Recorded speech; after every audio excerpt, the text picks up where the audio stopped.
ミュートでいいんだよね、これね。ライブで見る怖いから。これ、聞こえないのどこ？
こんにちは。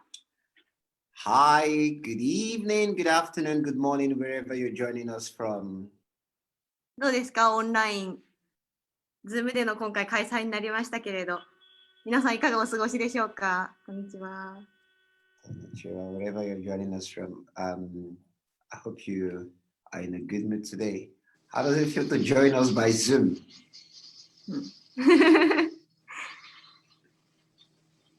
We'll be getting started soon. ちょっと皆さんお集まりになるまで少しもうちょっと待ちたいなと思いますけれど。びっくりとないよ。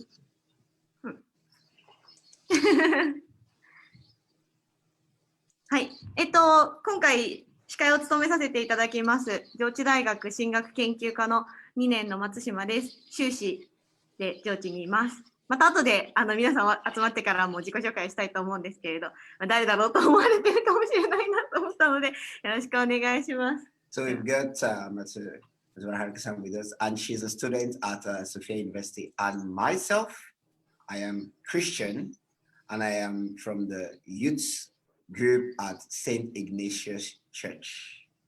クリスです。国際青年会の青年で、今回国際青年会と共同で一緒に手伝ってもらって、上智のカトリックセンター、カトリックイエズス会センターとやろうっていうことになって、今回ちょっと2人で司会させてもらいます。Yes, we're going to be your co-hosts today, and I'll be speaking in English, and in Japanese will be coming from Haruka.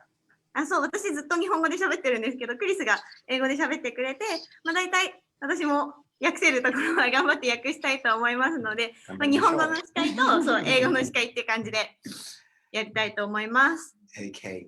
And just so for those who do not know, in the chat, when the program starts off, we're going to have translations in Japanese and English going on in the chat as well. So please check. そうで、翻訳が必要な場面は私たちチャットに書く予定なので、チャット見ていただければ大丈夫かなと思います。今、とりあえず日本語と英語でやってますけれど、途中から英語で講演していただく場面があるので、その時は、トランスレーターっていう書かれた方々、国際青年の皆さんがご協力くださっているんですけれど、その方たちがチャットに日本語訳を書き込んでくださるので、そこを見ていただければ大丈夫かと思います。So don't forget, when the program starts, keep your eyes on your chats. It's all coming there in different languages. Okay, so Haruka-chan, how's the program going to be today? 今日、私すごい今日の全員講演してくださる皆さん、本当に楽しみにしてるんですよね。そのレンゾデ・ルカ神父さんは教皇様いらした時にずっと教皇様の近くで翻訳とかサポートをしていた神父さんで、その方のお話を聞けるっていうのも楽しみだし、あと私はコロナの状況で難民の方がどう過ごしてるのかなっていうことをずっと気になってたので、それをデイビッド先生がお話しくださるっていうことも本当に楽しみだと思ってますし、あとアメリカからジェームス・マーティン神父さんっていう方がお話ししてくださるんです。で、ジェームス・マーティン神父さんのことを結構インターネットでも調べたんですけれど、アメリカのメディアにかなりたくさん出てるイエズス会の神父さんということで、すごい楽しみだなと思ってます。どんな感じ？楽しみですね。Okay, so what Haruka has just been saying in summary is she's so excited about today's event for three major reasons. First of all, it's already a year, like unbelievable. It's already 1 year since the Pope came to Japan. And today we're going to be having a talk from Father Renzo, who was with the Pope all through his visit in Japan. And in addition, we also have a talk from James Martin, who's a popular Jesuit in the US, and she has actually followed some of his talks online, and she's so interested in getting to hear him today. In addition to that, it's the COVID situation. You can see we are keeping social distancing. We can actually even touch ourselves. So how are migrants surviving with the COVID situation? So that is why Haruka is excited today. For me, why am I excited today?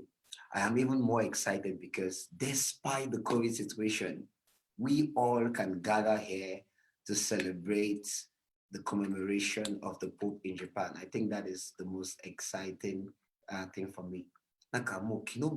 Just like yesterday, we were all singing, "We protect our life" at Tokyo Dome, and it's already a year already. So I think it's lovely.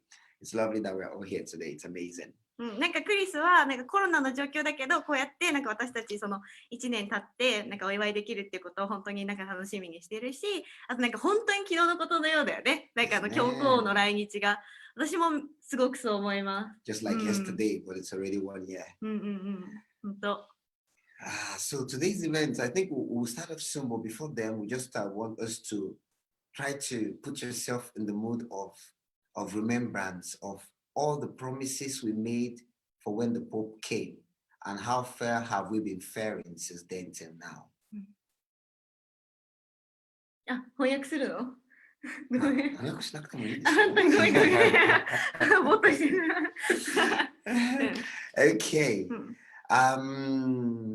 そっか。で、あと、参加者の皆さんに先にお伝えしようかなと思ってたことが、Zoom のビデオは別にマストじゃないので、皆さんの状況に応じてオンできる方はオンしていただきたいなと思いますし、そうじゃない方は切っていただくっていうことでも大丈夫です。通信料のこととかもあるので、通信料って通信のなんかギガとかのあれもあるので、別にマストじゃないなと思ってます。Okay, so what Haruka said is, it's not compulsory. We're not insisting, but if you could allow us to see your face, please put on your video. We want to see your face. Let's see your nice faces. If you can, please put on your video so that we can have this fellowship like we are here together. あと、そうだ、ズームに手を挙げるボタンってついてるの分かりますか？どこだったっけな？ So there's a button for you to be able to raise up your hands. If you're familiar with Zoom, you probably know where the button is located. But if you're not familiar with Zoom, you probably may struggle a bit. But there's a button at the bottom where you can actually raise up your hands to ask questions. So I think... どこ？私もちょっと。チャット？ここか？あれ？違う。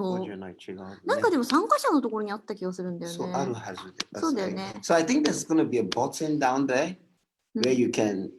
What about this? It's not down there, right? そう、反応でもいいのか。So but I think there's one for raising up the hands. So when we get to the point where you need to ask questions, you can also raise up your hands and let us know if you have any points you want us to take note of. So please feel free to participate as much as possible. There's going to be time for you to ask questions. And please remember, we're having this on Zoom, on live on Facebook and other media. So for those participating from other media, ありがとうございます。誰か参加者のところって教えてくださいました？そう、チャットのところで。ありがとうございます。じゃあ日本語で同じこと言ってから。なんかこの配信は Facebook ライブでも同時に生配信してますので、そこで、なんだっけ遠慮なく参加してください。そう、遠慮なく。そう。なんか質問とかあれば、いつでも手を挙げていただきたいと思いますし、何かあれば、ぜひそこから参加してみてください。So wherever you are participating from, we are happy to have you here with us. And in the chat, there's someone right there who's going to explain the process if you need to have your questions answered or you want to raise up your hand for any issues. We have our technical staff in the chat right there trying to help you. 手を挙げてくださってる方もいますね、今も。ありがとうございます。ちょっと皆さんも練習でやってみてください。私も多分今画面につきました。そう。で、ジェームス・マーティン神父さんの、お話は、クエスチョン&アンサーが、多くなると思うので、その際はぜひこの手を挙げる機能を使っていただくかもしれませんので、ぜひ今のうちにちょっと練習で押してみてください。あんまりズーム普段使わないよっていう方ももしかしたらいるかもしれませんので、お願いします。そう、手を挙げるは手を下ろすがあるのか。please bring down the hands back. So up. So if you're free to play around with if you're not familiar with it, but then you can bring it back down so that we can know those who have issues they want to bring up. そうで、これ手を挙げるで反応の方は押したら自動的に消えるんですけど、手を挙げるの方は手を下ろすをしない限り消えないので、ちょっと気をつけてください。私も今間違えました。Okay, so we're making progress. So yes, again, we thank you again for joining us. We thank our speakers who are all here, and for those who have sent in their recorded speeches. We can see our speakers among the guests. Thank you very much. You're very welcome. So みんな参加してくれて本当にありがとうございます。じゃあ、そろそろ we'll be getting into the program soon, aren't we, Haruka? 早くないちょっと早いかも。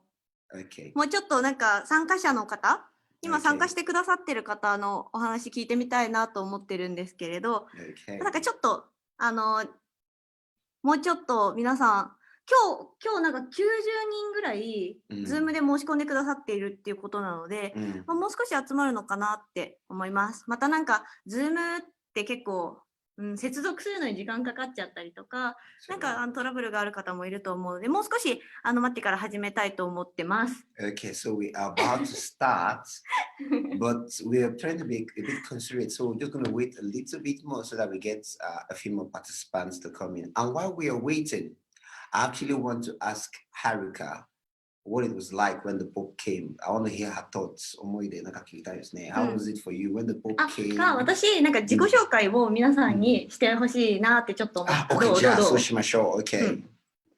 じゃあ、上智の学生の人、ちょっと反応ボタンを押してみてください。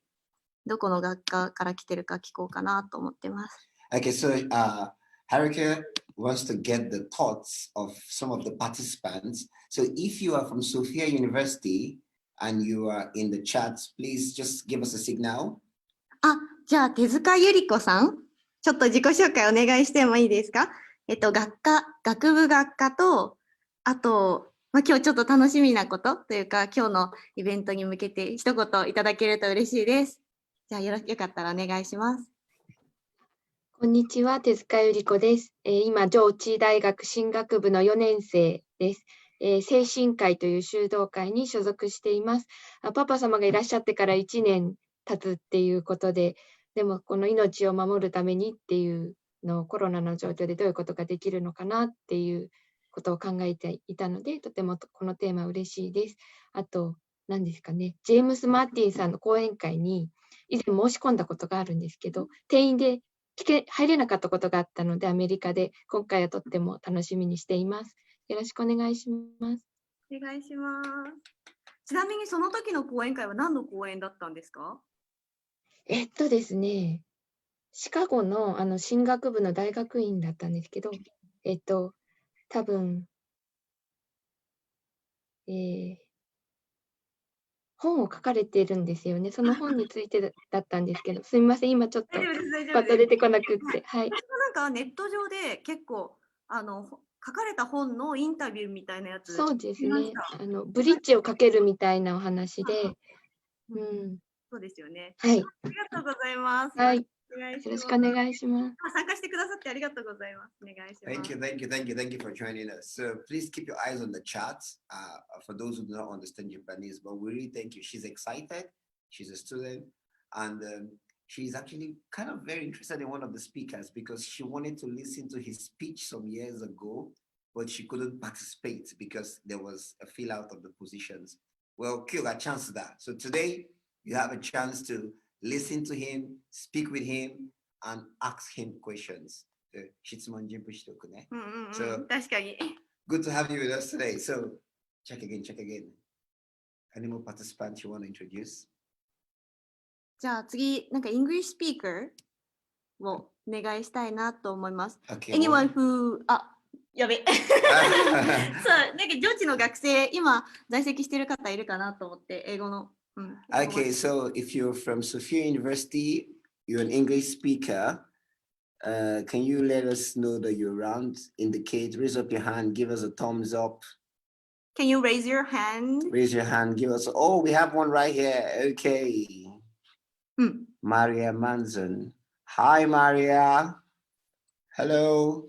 Okay, talk to us. So tell us about yourself. Introduce yourself, your department, your level, and any things you have to say about your thoughts about the Pope being in Japan or what you're looking forward to tonight. Okay, good evening, everybody. Can you hear me? Yes. Yes, so I'm Maria Manzon. I'm from the Department of Education, Associate Professor. And I just joined Jochi like 2 months before the Pope arrived. So I was really lucky. And so I'm looking forward to relive with you those very good memories of the Pope's unique historical visit to our university and to Japan. So that's all I'm looking forward to hear. And I'm also looking forward to hear the sharing of Father Renzo, because I've never heard him speak in English, or at least his stories in English. So I hope I could understand something tonight. Thank you. Okay, thank you very much. Thank you. Thank you so much. Thank you. We're happy to have you with us. トランスレーターチームも、トランスレーターチームやってくれてるのかな、どうかしら。ちょっと私も英語自信ないので、教育学科の方っていうことは分かって、あとレンゾ神父さんのお話が英語で聞けるっていうことも嬉しいなっておっしゃってました。あとこの教皇来日がすごく歴史的なイベント、上智にとってもイベントだし、日本にとってもそういうイベントで、なんかこのタイミングにいられてすごく嬉しかったって、ラッキーだったっていうことをおっしゃってたと思います。トランスレーターチームの皆さん、私の英語力はいかがでしょうか。すごいですね。She's actually, she claims she doesn't speak good English, but her translation was 100%. Yeah. Okay. So I think we still have more time to take some more comments or opinions from. So who do we ask next to introduce? Who do you think we should ask next to introduce? Maybe 2 more people? そうだね。日本語でもう一人。じゃあ卒業生の方、今日多分卒業生でもお越しになっている方がいると思うので、なんか反応のボタンを押していただいたり、手を挙げるボタンを押していただけますか？ Say hi to us if you are a graduate of Sophia University. We need some OBOG in the house. いらっしゃるかな？ OBOG. どうでしょう？ Oh, yeah. トランスレーター聖火。Okay. We have 聖火。じゃあ聖火ちゃん、自己紹介お願いします。出身の学部学科と、そうかな。で、今日なんかちょっと楽しみなこととか、今日どういうお気持ちで参加されたのかとか、一言いただけると嬉しいです。はい。去年、外国語学部英語学科を卒業しました増木聖華と言います。今日は国際青年会のメンバーとしてトランスレーターとして参加させていただくんですけども、ちょっと事前にパワポとかを見させていただいて、もうめちゃくちゃ皆さん3人とものお話が楽しみなので、日本語と英語でちょっと頑張って皆さんにそのメッセージをお伝えできればいいなと思います。よろしくお願いします。お願いします。Thank you, Seika. Thank you, Seika. Thank you. Yes, Seika is also from the same group as I am, the international group from St. Ignatius Church, which is just next door to Sophia University. And she's a graduate from here. And she's happy to be helping us today in organizing the program. And she's so looking forward to all the talks and the speeches we're going to have today. I am excited as well, just like Seika. I hope you are as well too. Thank you, Seika, for that brief introduction. Okay, one more? One more. Okay, How one about more. English speaker? One more. 私今日そうか、日本語そうなんだ。 Okay, so Haruka, okay, what do you think we should get to give us introduce again? じゃあ、また英語の卒業生とかいるのかな？英語で卒業生の方 Okay. いるかな？ So we want to get one more speaker from English. If we have graduates, いないかな？ yeah, what about if you don't graduate? Just any other participants who wants to give their opinion? そうそう。 about, とか、 okay. 自己紹介してくださる方。 Okay, let's try that. Let's try that. Okay, so not about being a graduate. We just need one participant who really has something they want to share from their experience from when the Pope came or from their experience since then. 英語も日本語。そうそう、 OK 英語でも日本語でも誰か、なんか教皇様いらした時のお気持ち少しシェアしてくれる方いるかなと思ってますけど、いかがですか？誰かいるかな？なんかボタンで上げてくださればお話できるかなと思うんですけど。じゃじゃじゃじゃじゃじゃじゃじゃ。ねえねえねえ。そうそうそう。いや、だって結構大きいミーティングだもんね。59人のものミーティングだからかなり大きいかなと思いますけど。じゃあちょっと私の上智の知り合いの方でもいいですか？ Giovanna, can you introduce yourself? Yes. Yeah, thank you. Cool. Go on, don't be shy. Hello, good evening, everyone. My name is Giovanni Freitas, and I'm from Faculty of Science and Technology, Department of Green Engineering. Last year, I joined. I was so excited to meet the Pope because I really wanted to meet him in person, and then I think that is like my fortune that I can meet him here, and I think it is really good for us to celebrate it, and especially to like recall what he like thought told us during his speech. Yeah. And I also am excited for Father James Martins because I also read one of his books and I really wanted to ask him some questions as well. Thank you. Okay, thank you very much. はい、ジョバンナです。理工学部の、学生で、英語コースに在籍してます。で、教皇が来た時も、すごく楽しかったし、なんかすごくこう良かったし、あと私たちが今日1周年を迎えて、また教皇様のメッセージを思い出せるっていうこともすごくいいことだなと思ってます。で、また今日ジェームス・マーティン神父さんにお話しいただくんですけれども、それも楽しみだっていうことをおっしゃってました。じゃあいかがでしょう？そんな感じですかね、自己紹介は。またなんか本当は、So I think we can move on to the next. Okay. なんか本当はね、皆さん参加してくださった方のを聞きたかったんですが、また後で分かち合いの時間もありますので、その時にお一人ずつ、グループごとにお話しくださっていいかなと思ってます。We really would love to hear everyone's opinion about the Pope's visit and how it has impacted them, but we don't have enough time for that. So we're going to have breakout groups later in the event, and then you can share more intimately in your groups. So wait till then. はい。じゃあ最初にちょっとお祈りの導入としてちょっと皆さんで一緒に曲を聴きたいと思います。So we're going to put ourselves in a mood of prayer, and we're going to start that with listening to a song. 共有画面で出しているので、それをぜひご覧ください。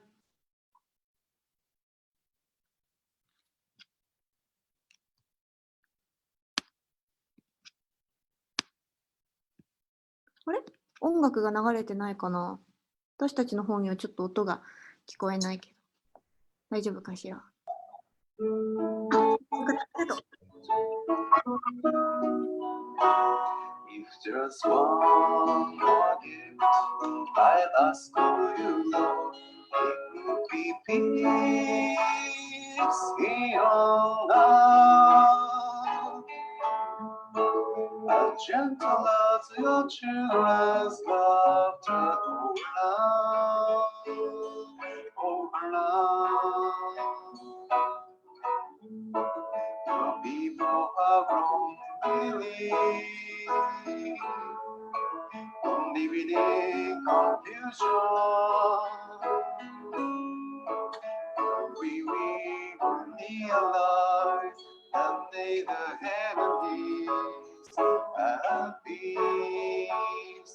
When we live knowing peace, if there's one more gift, I ask of you, Lord, keep peace in your heart. As gentle as your children's laughter over love.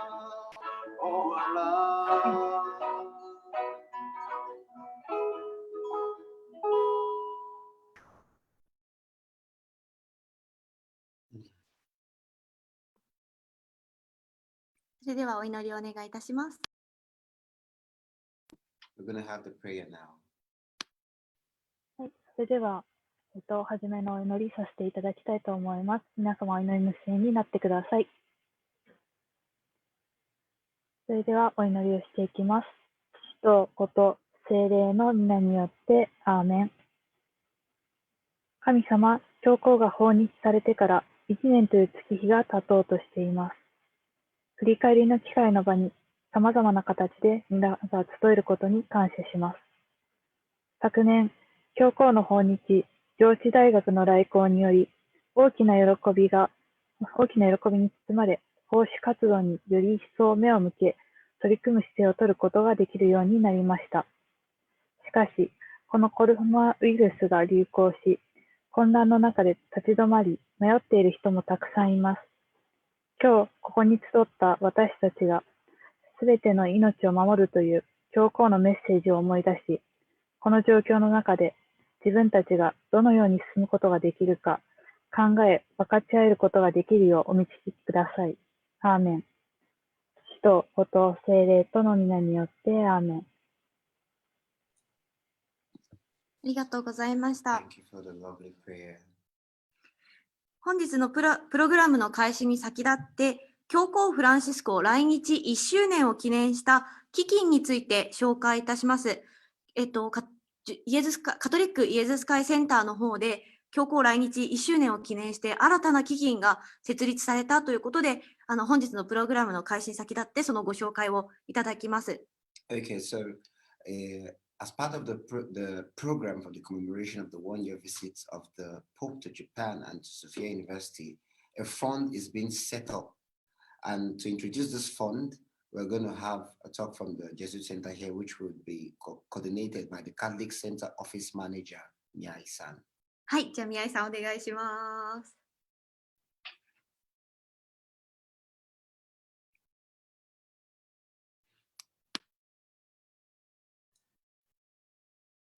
ただいまご紹介いただきました上智学院カトリックイエズス会センターの宮井康之です。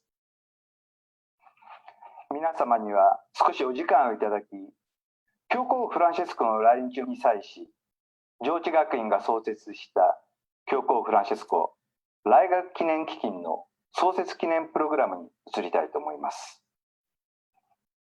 本日はこのシンポジウム、そして今申し上げました基金の創設にあたり、学校法人上智学院より3名のイエズス会員、そして上智大学長からご挨拶いたします。まずはじめに、学校法人上智学院理事長、佐久間勉よりご挨拶いたします。佐久間理事長、よろしくお願いいたします。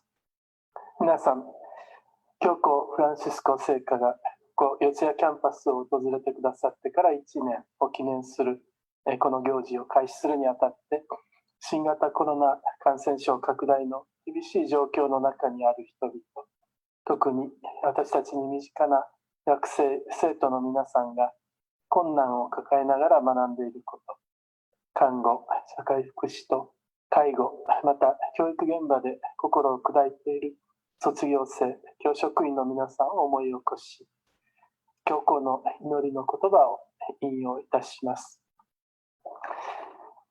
私はすべての病者とその看護をする人々に寄り添います。そして家を出られない人と住むところもない貧しい人を助けるすべての医療従事者やボランティアの方々にも寄り添います。この困難な時に人々を助けるために皆さん一人一人が行っている働きに心から感謝します。主が皆さんを祝福してくださいますように。教皇フランシスコのメッセージ、英知の座の大学で学ぶものへを聞いて、私たちは大きな喜びと励ましを受けることができました。その中から2つの点に特に焦点を当てたいと思います。その一つは私たちのルーツに関わることです。聖ヨハネ・パウロ2世教皇も来日の過密なスケジュールにもかかわらず上智を訪問してくださいました。四谷キャンパスに教皇を迎えたのは今度が2度目です。なぜこのように教皇をお迎えすることができるのでしょうか。それは聖ピウス10世教皇の望みによりイエス会に託されてこの上智が生まれた、そのことに関わっております。クルトルハイムを出発点として大学が、そして関西に同工学院が設立されました。上智学院のすべての学校はこの意味で教皇の望みと結ばれていると言ってよいでしょう。メッセージの中、教皇は上智大学は常にヒューマニズム的、キリスト教的、国際的というアイデンティティによって知られていましたと、上智とすべての学校の歴史を要約しておられます。そしてそれに続けて、上智のアイデンティティは皆さんが日本と国外で最も困っている人々を支援しているさまざまな形の中に脈々と続いていますと言われました。私たちのアイデンティティをよりよく知り、それを未来へと発展させることを望んでの教皇の励ましの言葉であったと思います。教皇のメッセージが私たちに思い起こさせてくださった第2の点として、教皇から上智大学の学生、卒業生への期待の中にソフィアンのプロフィールが描かれていました。それは行動において公正であり、人間的であり、決然と弱者を擁護するもの、言葉と行動における誠実さによって知られるものとなってくださいという言葉です。この教皇フランシスコの上智大学生への期待が上智学院のすべての学校の学生、生徒、教職員にも同時に向けられているものです。言い換えれば、上智のアイデンティティ、他者のために他者と共に生きるものとなるという教育精神を持って未来を切り開くことです。学校全体が教職員、卒業生、家庭も含めたすべての上智に関わる人々が同じ精神に魅力を感じ、その精神を具体化して生きることを憧れることです。その意味で教皇の期待は特にこれから未来を作り出す若い世代に向けられています。教皇フランシスコ来航1年を記念するこの行事が、私たちのルーツとアイデンティティを確認する機会となり、そして新たな勇気と力を持って未来へと進んでいく第一歩となりますように願っております。佐久間理事長、ありがとうございました。次に、イエズス会中東教育担当理事、リー誠一よりご挨拶いたします。リー理事、よろしくお願いいたします。皆さん、こんばんは。教皇フランシスコの来学1周年を記念して、このような行事が行われることをとても嬉しく思っております。そして、このコロナの影響の下で、非常に限られた形で、今回はこうした行事を計画したわけですが、慣れないそうした環境の下で、カトリックイエズス会センターのスタッフの皆さんはいろいろと工夫し、そしてまたオンラインでどんなものが可能なのか、いろいろと模索して、今日のこの行事を行うことになりました。まずそのスタッフの皆さん方に感謝申し上げたいと思います。そして先ほど理事長の挨拶にもありましたように、この集いが意味あるものとなりますように心からお祈り申し上げます。そしてこの教皇フランシスコ来学、これを記念した基金というものが上智学院では創設されました。教皇様がおっしゃるようなこの大学での学び、そしてそれを通してどういうふうな人間になっていきたいのか、なっていくのが望ましいのか、それを学びとともに実践というものを通して成し遂げられますように、その支援という意味を込めてこの基金は作られました。このことについてはサリ先生の方からお話があると思いますので、そのサリ先生の挨拶に譲りたいと思います。この集いを通してまた様々にいろいろと学ぶことができますように、そう願いながら私の挨拶といたします。どうもありがとうございました。リー理事、ありがとうございました。次に総務担当理事サリー・アガスティンよりご挨拶いたします。サリー理事、よろしくお願いいたします。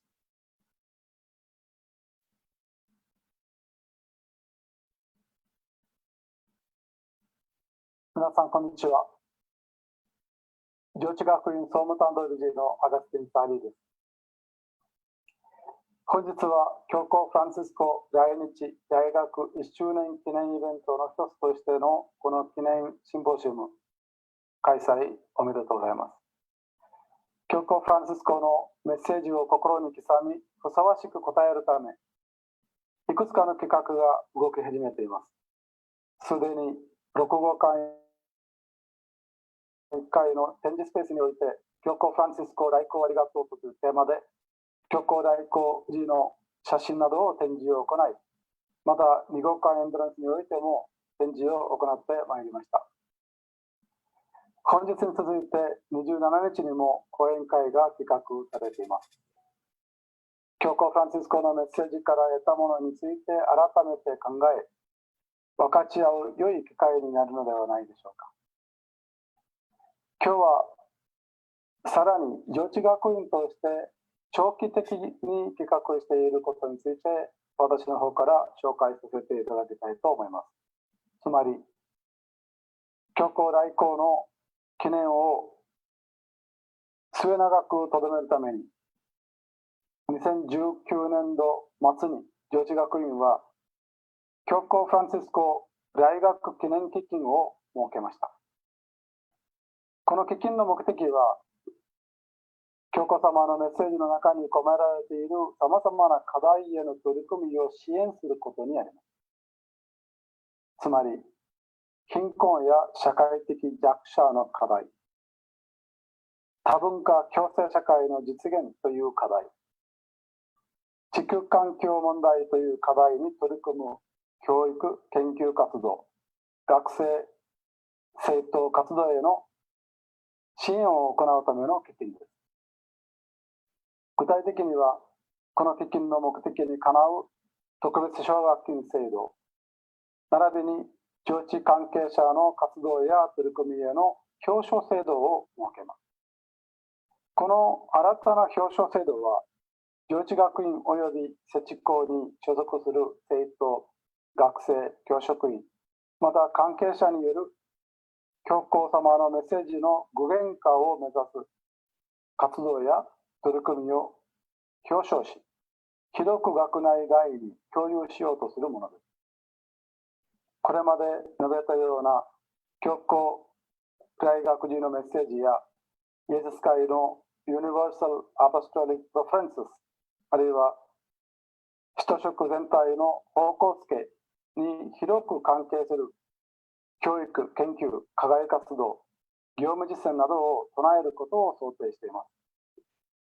これを通して、教皇フランシスコ来学という大変慎重な経験を一過的に終えることなく、今後も上智学院の全構成員がメッセージに込められた思い、上智が大切にする価値を共有しながら、さまざまな活動に積極的に取り組んでいくことを期待しています。これからもどうぞよろしくお願いいたします。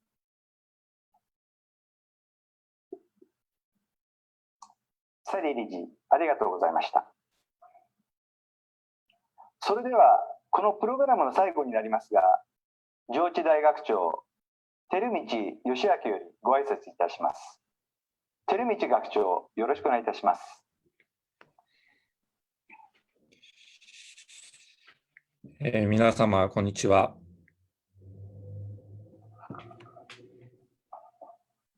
上智大学長の照道でございます。本日はこの場でご挨拶できることを大変嬉しく思います。教皇フランシスコが来学され1年が経ちました。私にはこの1年は2つの意味で短く感じられました。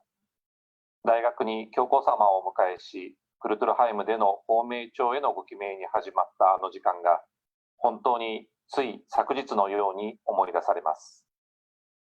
いつまで経ってもまさについ昨日のようにという感覚から抜け出すことはないでしょう。この鮮烈なインパクトは私たちに高く深い使命感を再度与えてくれました。この時代に本質的な課題と向き合い、その解決を導くためには、例えば私たち教育機関としても相当のエネルギーを要します。上智大学はこのためのエネルギーを得た大学として、あるべき発展を視野に入れることができます。一方で、この1年を短く感じている理由はもう一つあります。私たちは教皇様のメッセージから多くを学び、再認識し、カトリック大学としてのミッションの遂行に新たな決意と情熱を持ち合わせることができました。ご指摘、ご示唆のあった貧しい人々や罪に追いやられた人々への寄り添い、格差や隔たりをなくす追求など、教育活動の中で学生と共に考え、また社会に発信する取り組みには、今なお挑む余地が多く残されています。しかしながら、この1年の間に社会はコロナ禍に翻弄され、大学での教育研究活動も多くの困難を乗り越えながら現在に至っています。教皇様から託された私たちの役割を果たすことは十分にできていません。もう1年が過ぎてしまったのだという焦燥感も禁じ得ません。この世界的な混乱の中で、教皇様のメッセージから私たちが直ちに起こすべき行動は明確であると思います。一つは、世界の罪に追いやられている人に思いを寄せ、その課題解決への姿勢を教育機関としての立場からさらに具体的に明示することであろうと思います。一教育機関ではありますが、成し得ることは少なくないと思います。教育、研究、社会貢献に今こそ私たちの教育精神、Men and Women for Others with Others を発揮することこそが上智大学の存在意義と言えましょう。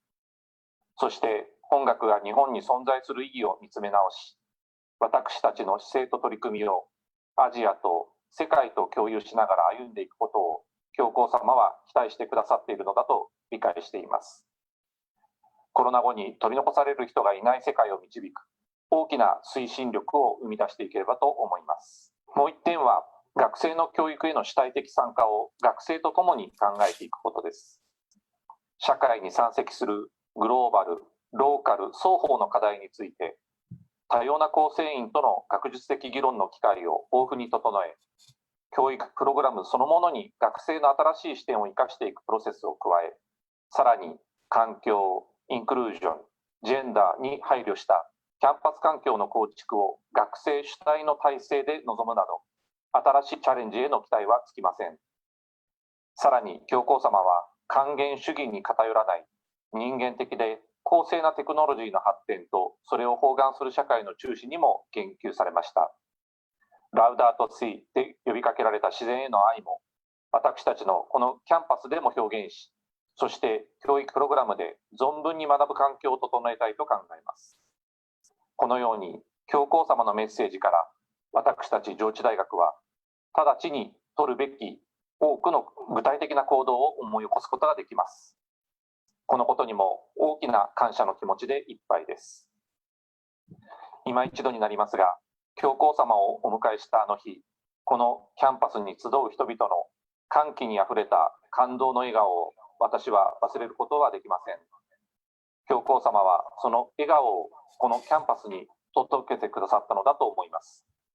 あの無数の、そして輝きに満ちた笑顔こそが、教皇様によってお示しいただいた私たちの進むべき道を示すシンボルとなることでしょう。焦ることのない感動を胸に、上智大学が学生、教職員、卒業生、そして関係者による共同体として思いを一つに、その存在意義をかみしめながら歩み続けることを教皇様へのお約束としてお伝えしたいと思います。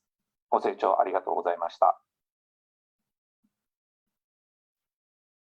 照道学長、ありがとうございました。以上をもちまして、学校法人上智学院教皇フランシスコ来学記念基金創設記念プログラムを終了いたします。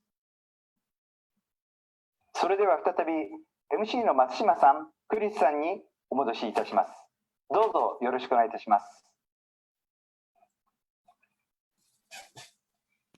はい、宮井さんありがとうございました。Thank you very much, 宮井さん。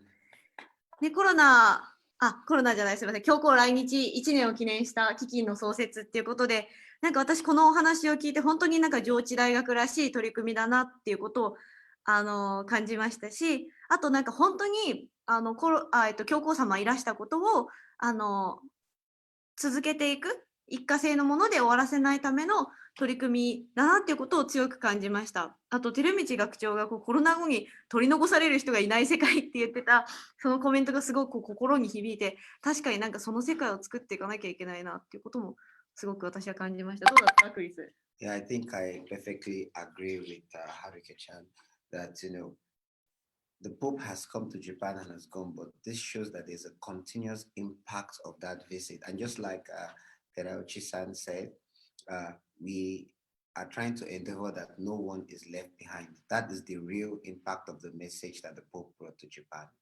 And it's very lovely to see this being brought together by this fund that the university is putting together.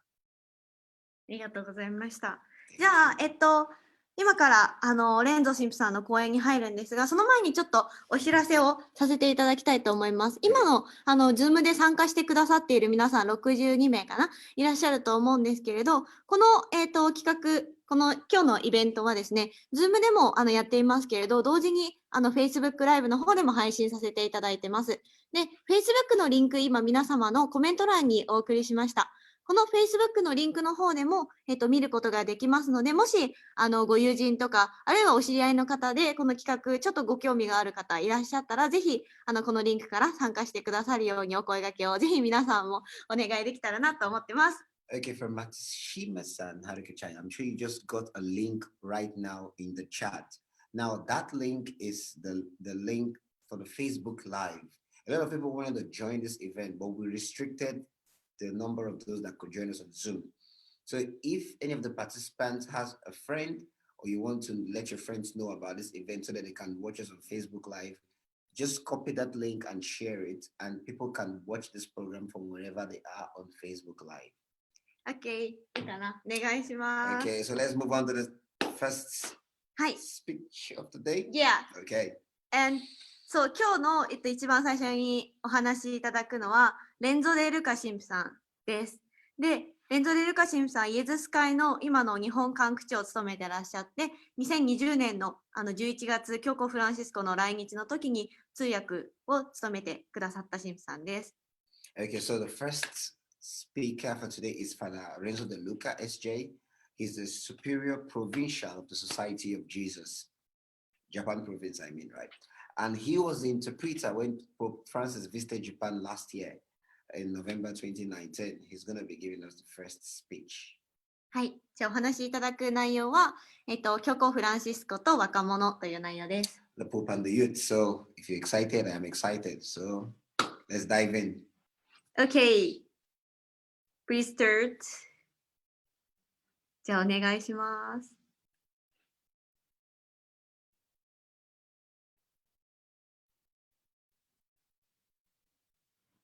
ちょっとしてお願いします。皆さん、こんにちは。教皇来日からもう1年経ちます。私たちがその稀な出来事といいましょうか、非常に大きな私たちにとっては恵みでもあるし、またそのいただいたメッセージを生かす、またするような作業にもなります。で一緒にですね、振り返ってみたいと思います。私は今回はその、通訳者としてのずっとそばにいたこの、3日間のことをですね、いくつかの裏話的なものも含めてですね、分かち合いたいと思います。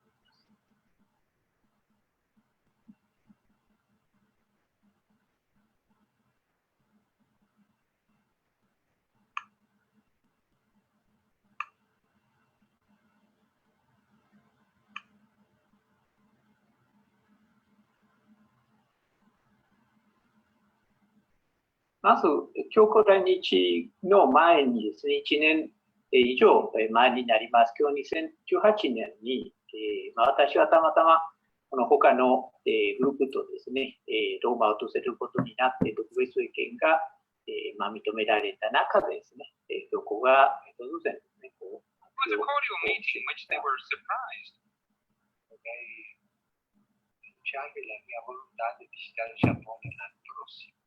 この時は、この初めて公にこういう日本に行きたいんだということを発表しました。で、その2019年の11月23日、この羽田で私たちが司教団も含めてですね、また警備の人たち、関係者の人たちが、教皇がこういうふうに飛行機から顔を出した時には大歓迎でした。非常に寒かったし、雨が降っていた中ですね、教皇はもともと日する前にタイから来ていたんですから、タイが暑かったんですね。そうすると、この急の温度の差がですね、全然気候の違う国に来て、ハードスケールで私たちは最初から教皇様の健康を心配していたんですけども、無事に問題なかったんですね、これは降りた時の出会いのところです。メガネをかけているから最初分からなかったというようなことを言ってください。こういう、大使館ですね、バチカン大使館に入る時の様子です。ここでもミッションスクールの子どもたちですね、いくつかの学校を含めてですね、歓迎式典といいましょうかですね、歌、また小さな短い演説をしてですね、司教団に迎えられて、バティカン大使館に入る時の様子ですね。もう最初から非常にフレンドリーなというか、アットホームな感覚だった。こういうけん玉をですね、いただいてですね、試してみたりして、皆を喜ばせていた。長い旅だったにもかかわらず、皆さんにその疲れを感じさせないで、非常に雰囲気のいい感覚だった。最初はこういうような、挨拶をしました。結局日本の歴史を把握した上ですね、ここに来ますということですね。また、日本ではいろいろな宗教は共存して、平和的に暮らしているということも高く評価します。これは最初の司教団に対しての話ですけれども、基本的にはスペイン語で話しています。こういうふうに、やはり日本にはいろいろな問題があるんだということを意識して、いじめの問題とか、個別自殺などで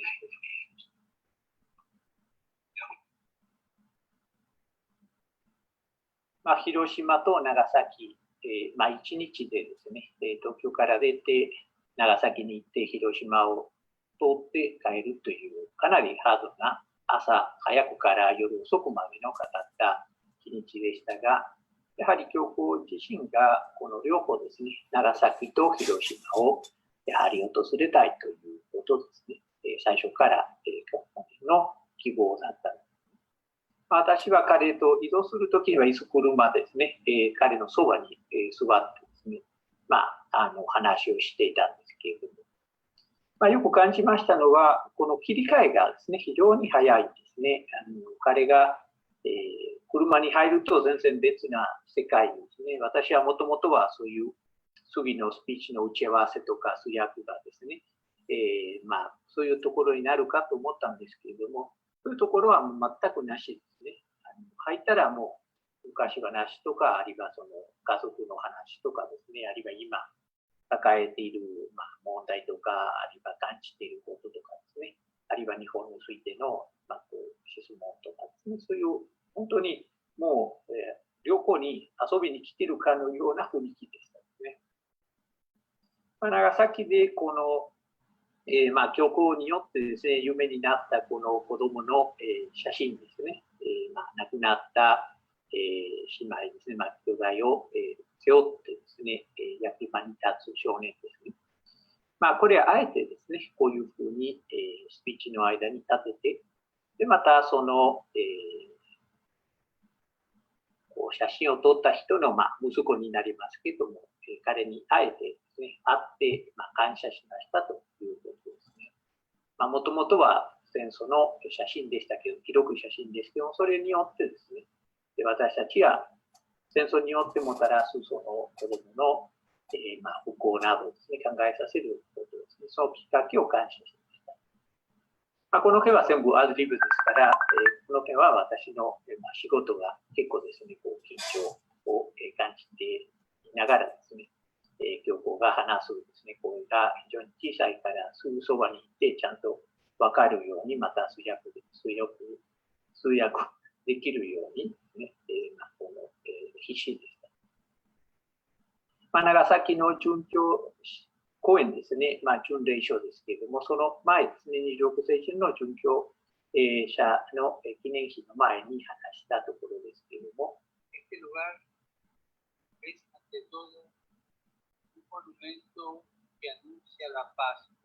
この場所がやはりこの復活を告げる場所だということを強調していましたですね。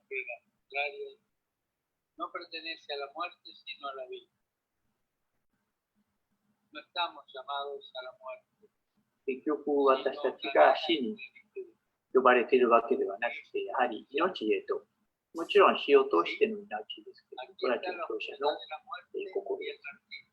私、そばで理解していたことが、長崎の信者たちとか参加していた人たちの雰囲気が非常に信仰深いというかですね、他のところにはなかったほどの深さがあったんですね。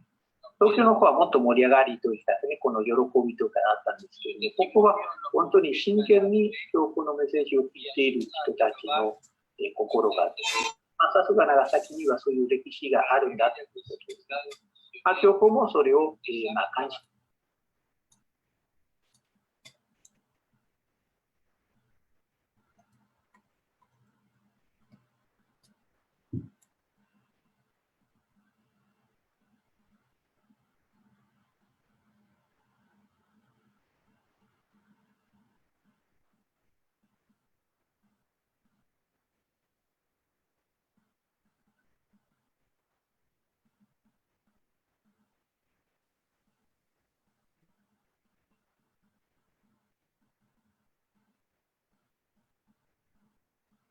And that's all.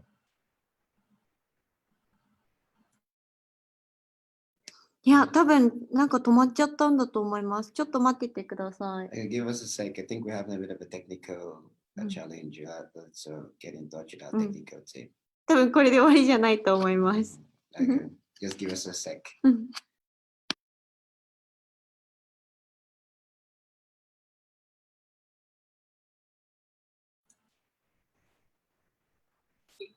信心深い町ですねというようなコメントをしました。本人もそれを感じていたようです。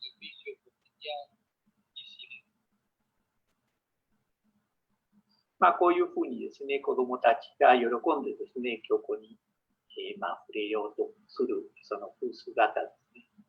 皆さんが覚えているかと思いますが、大雨でしたですね、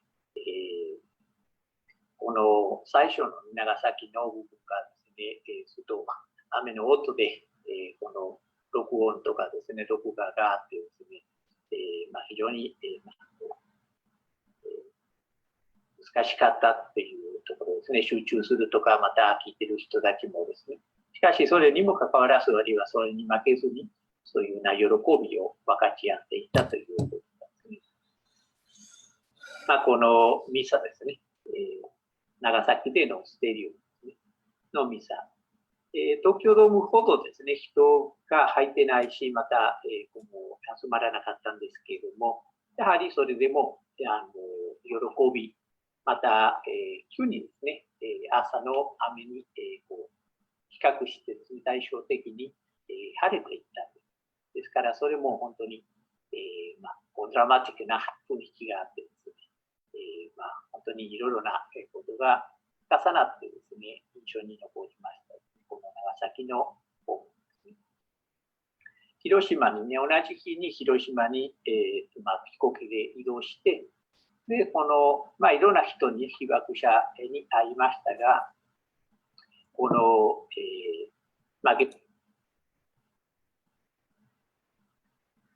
原爆のですね、被害者に会いましたけど、その一人ですね、印象的に、この、カルメンのシスターですね。このシスターもですね、もう90超えてますけども、やはり子供の頃に、親戚などですね、亡くして、教皇に会えたことが非常に感動。教皇も結構感動しました。今回の教皇訪問で、私に、印象に残ったところが、その、被害者というかですね、あるいは体験者ですね、子供の時、若者の時もそうですけども、現場の声を一緒に聞いてから教皇の話があると。一方的に話すのではなく、やはり対話的な、もちろん限られた時間とか人数が話せる人が非常に少なかったんですけれども、それぞれの場で、やはり、その体験をした人たちの苦しさなどですね、訴えるところを、世界のメディアにもその場を与えたという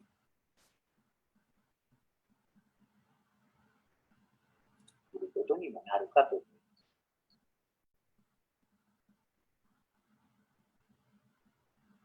ます。日本ではいろいろな宗教が共存しているということもあってですね、やはり、どの場面でもそうですけれども、仏教、神道などのいろんな宗教の代表者が集まってですね、こういうふうに挨拶することができました。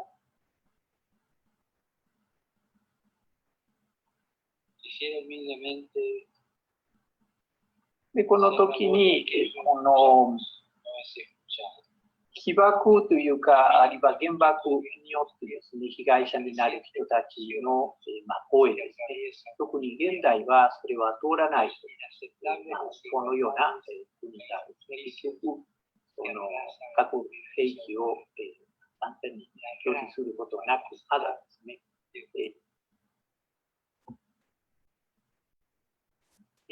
保有するというか、あるいは保有する国と一緒に組んでですね、そういうことは意識して話していらっしゃる。名乗ってですね、この、例えばアメリカとか日本とは言わなかったんですけど、これを見ると、まさにそのアメリカの核兵器の傘にあるに責任があるんだっていうことは、非常にはっきり言って見えます。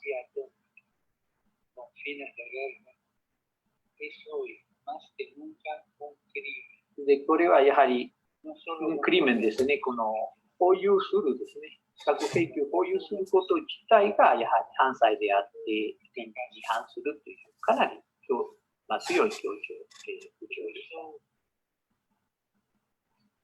東京に戻って次の日になりますけれども、天皇陛下に会って、またカテドラルに向かって、カテドラルで、若者たちとの集いになります。というそばにいる私の、顔が映っています。被害者だということを強調するだけではなく、その上に、やはり、今後、新しいステップにつながるということです。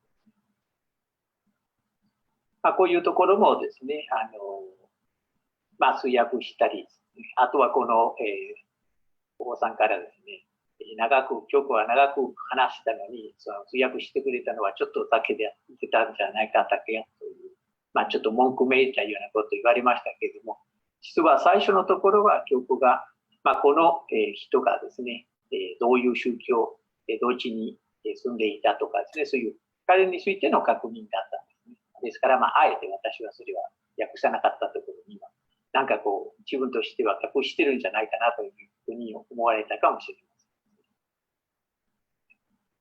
もう一人印象的だったのはですね、子供たちの発言ですけれども、まずこの、徳雲さんに対しての返事ですけれども、このところが本当にラウダートシーそのものというですね、地球の一部であって、環境の一部であるということですね。これは東京にも通じるこそ通じるような問題であって、それをやはり強調していきたい。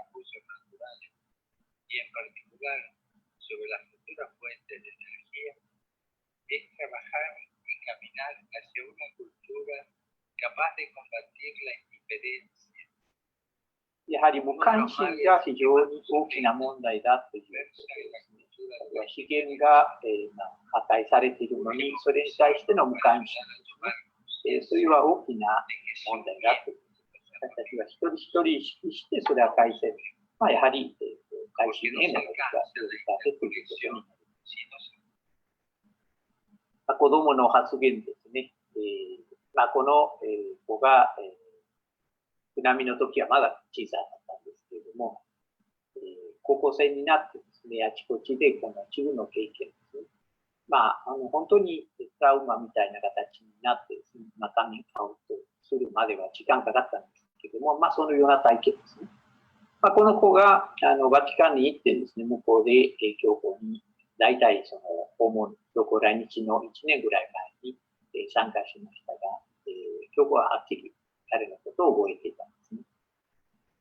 面白かったのはですね、この子供がですね、教皇に対してですね、私のことを覚えていますかというようなことですね。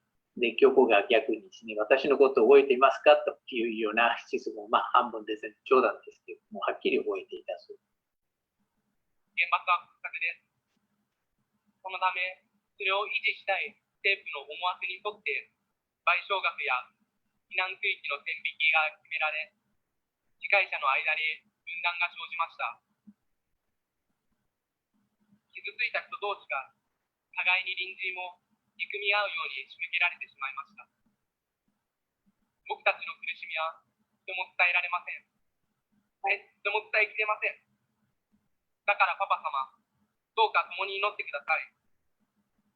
僕たちが互いの痛みに気づき、再び隣人を愛せるように、残酷な現実であっても、目を背けない勇気が与えられるように、力を持つ人たちに、悔い改めの勇気が与えられるように、皆でこの被害を乗り越えていけるように、そして僕らの未来から、本当に強い発言ですね。政府に対してまた、その本人たちもやはり互いに憎み合うようなことになったりとかですね、そういうこともそこから改心するとか、それを乗り越えるようなことは、教皇に祈りをお願いするというようなことだったんですね。カテドラルに入って、青年との集いということでしたが、やはりこういうふうにですね、障害を持っている子たちもですね、いろいろな若者がいましたが、外国の人たちもですから、あえてですね、そういうような人々と一緒に教皇がいる、また来日ですね、その人たちに会う、代表として人たちになりました。ハッピー渡されてですね、ちょっと小さかったんですね。切るのはちょっと苦労したんですけれども、そういうような、ちょっとパフォーマンス的というかですね、みんな喜んで騒いでいたところもある。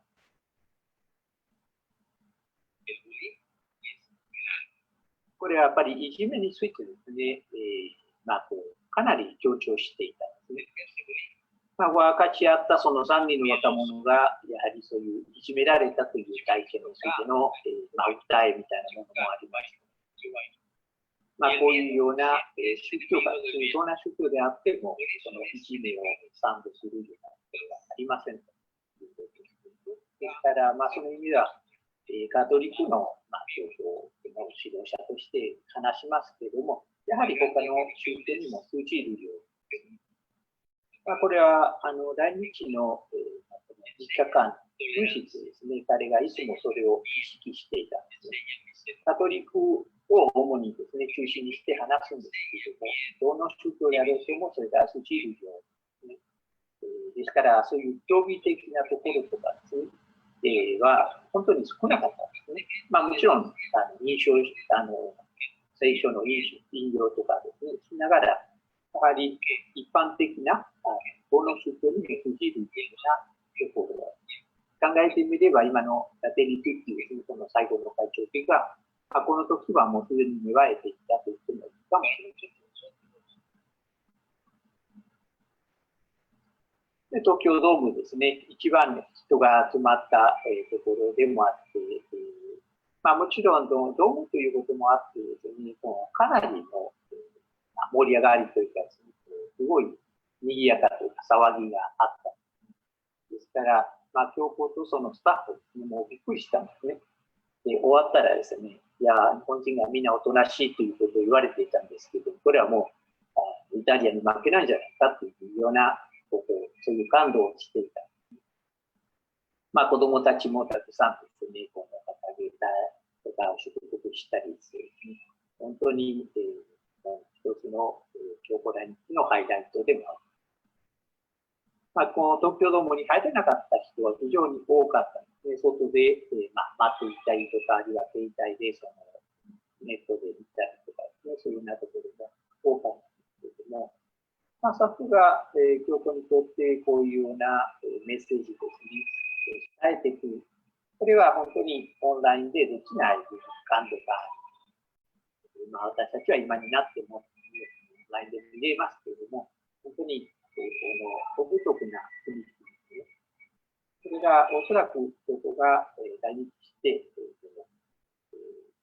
振り返ってみれば、そのような感度ですね、意外に感情的だったということと、また皆さんがカトリック国でないのに、かなりですね、いろいろなメディア、いろんな人々、いろんな宗教が中心にですね、注目してですね、教皇来日のことを祝ったり、喜んだりし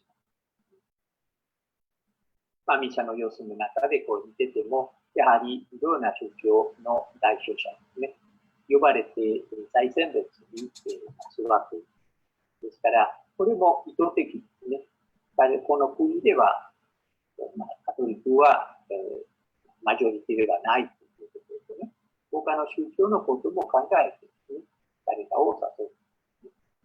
そういうようなところは非常に丁寧な、あまり全体的に見てても、感じないかもしれませんけど、非常に丁寧な、この、対話的というかですね、いい意味での政治的な部分がたくさんある。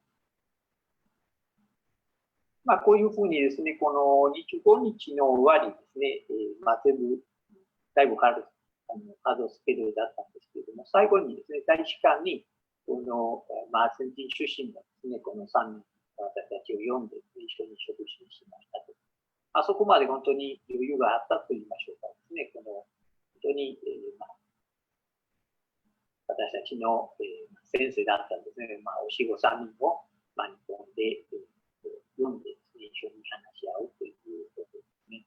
これも、本来だったらなくてもいいようなことをあえてですね、してくださったことを本当に心から感謝しますし、いろいろな話をですね、アルゼンチン時代のこととか、また日本で今、それぞれですね、抱えている問題、また喜びなどを書き合うチャンスにもなりました。最後ですね、もう帰る日だったんですけど、朝早くですね、大使館でたくさんの人に会った後で、上智大学ですね、来て、で、共同体と一緒にミサを捧げるために、この、ウルトラハイムに入っているところですね。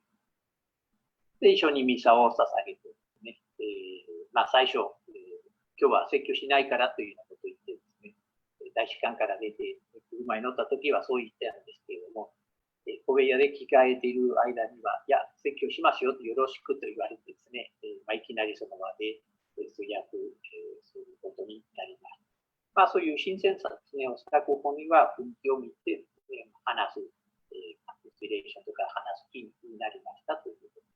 本当にアットホームという感じです。で、その後は上智大学ですね、学生たちを中心に話をしてですね、メッセージを勉強しました。最後ですね、もう出かけるところで、空港で乗る手前でしたけども、こういうふうにですね、いろんなお世話になった家族の人々もですね、警備の人たちなどですね、こういう兄弟たちですね、教皇を抱えているという印象的な写真を、こういうような場面がたくさんありました。で、最後ですね、これはもう教皇がローマに帰った後ですね、2週間後になるんですけれども、12月2日でこういうような感謝の手紙を送ってくださった。訳してみますと、こういう、私、関空長ですから、私後になりますけれども、内容を見ると本当にいろいろな人々の感動ですね、また、お世話になったとかですね、そういうようなことを感謝してくださいます。本当に、偉い人ではもちろんありますけれども、そういう感じさせないですね、本当に、親友とかですね、本当に、兄弟あるいは、先輩であるというようなことです。で、最後になりますけども、このフラテリトゥッティですね、この最後の、会直ですね、この中でやはりこういうふうに、広島と長崎のことを、あえて書いている。で、その、教皇、来日した時の広島での話を引用してですね、あえてこの会直の一部にしています。主にやはりこの出来事を私たちは忘れてはいけないということです。そこから学んでですね、いろんな許しが必要けど、私たちその記憶がない限りは同じような間違いを繰り返すというようなことが出ています。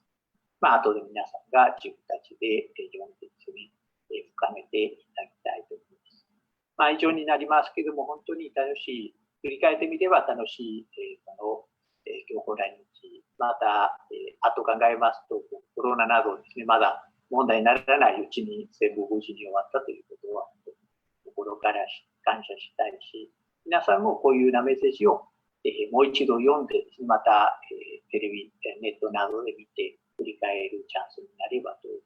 どうもありがとうございまし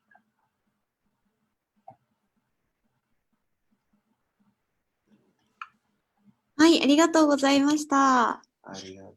Thank you very much. Thank you. すごく、教皇来日の時のことを思い出しましたけれど、特に遠藤神父さんならではの視点で、お話ししてくださいましたよね。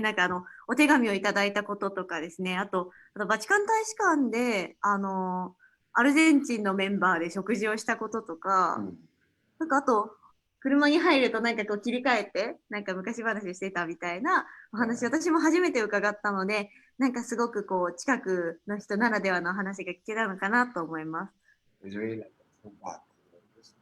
The pictures and the videos, just it's like a flashback in the time pod. And it's even more fun listening and seeing the images from a more personal perspective of someone who was behind the scenes, like the pictures of the car and, having the lunch with the Argentinian members. That personal touch with all of this is so nostalgic, and it's actually a great opportunity, and it feels good to be able to feel back the whole moment again. Yes, I think I agree with you, Anthony. I think it's really, really, really, it's amazing, and I like the fact that it shows the Pope as a very, very simplistic person, because the interesting part is how he said when they get in the car, rather than the Pope talking about the big things like, oh, the next speech, he's like, oh, how is your family? So that's you realize that being the Christianity is about the simple things of life. It shouldn't be so complicated. So that is one of the simple things we can also take out of it.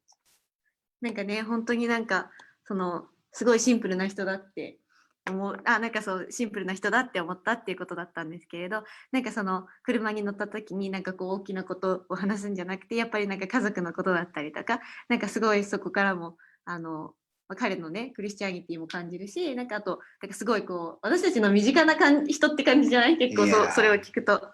であと私がすごく感じたのはやっぱりレンゾ神父さんもおっしゃっていたけど、現場の声を聞いてからメッセージを発信するっていうところにすごく教皇様の語り方の特徴があるのかなと思って、やっぱり一方的に何か話すんじゃなくて、その現場で本当に困ってる人、苦しんでる人の現状を見た上で、そこからだから私たち動かなきゃいけないですよねとか、だから私たち行動しなきゃいけないですよねっていう語り方が本当に教皇様のすごく説得力のある語り方だと思うし、あとレンド神父さんもおっしゃってましたけど、世界のメディアがまさにその困っている人の声を聞くとか、本当に苦しんだ人の声を聞くっていうことの、機会にもなってるのかなっていうことを私自身もすごいはって気づかされたことでした。I think I really love another point Harry just brought up. During the Pope's visit, it's not just about him just giving speeches and just talking to the public, but trying to get this connection with the individual on a personal level, hear their stories, and then based on those stories, make whatever talks or whatever he does. And it's something we can also relate to those in need, those in suffering, get that personal touch, which is the most important thing. I just remembered something I can say today. When we were at the cathedral, when he said something about that the biggest problem he thinks we have is the indifference. Indifference. That's the biggest problem we have. It's not about hate. It's not about not loving people. It's just the indifference, just petty. That is the biggest problem that we have. ごめん、ちょっと日本語でも説明して。無関心。無関心。Yeah, just the indifference, not really, feeling that love for people. That's the biggest problem he feels. That's, yeah. ごめん、あまりうまく訳せないので、トランスレーターチームの方、すいません、訳せたらお願いします。そんな感じですかね。また、後で分かち合いの時間もありますので、ぜひ皆さんが今のレンゾ神父さんの講演を聞いてお感じになったことも分かち合いの中でお話しいただきたいと思いますし、またその教皇様の時に教皇様来日された時にどんな思いだったのかっていうことをまた思い出してお話ししたいなっていうことを思います。はい。Okay. So what do we have up next? じゃあ次のやつに行きましょうか。Okay, let's move on to the next talk. Can you open the slide? So the next talk is going to be Loyston, can you open the slide? The next talk is going to be from Dr. Slater, who is a professor at Sophia University, the Faculty of Liberal Arts. 上智大学の国際教養学部の教授でいらっしゃいますデイビッド先生にお話しいただきます。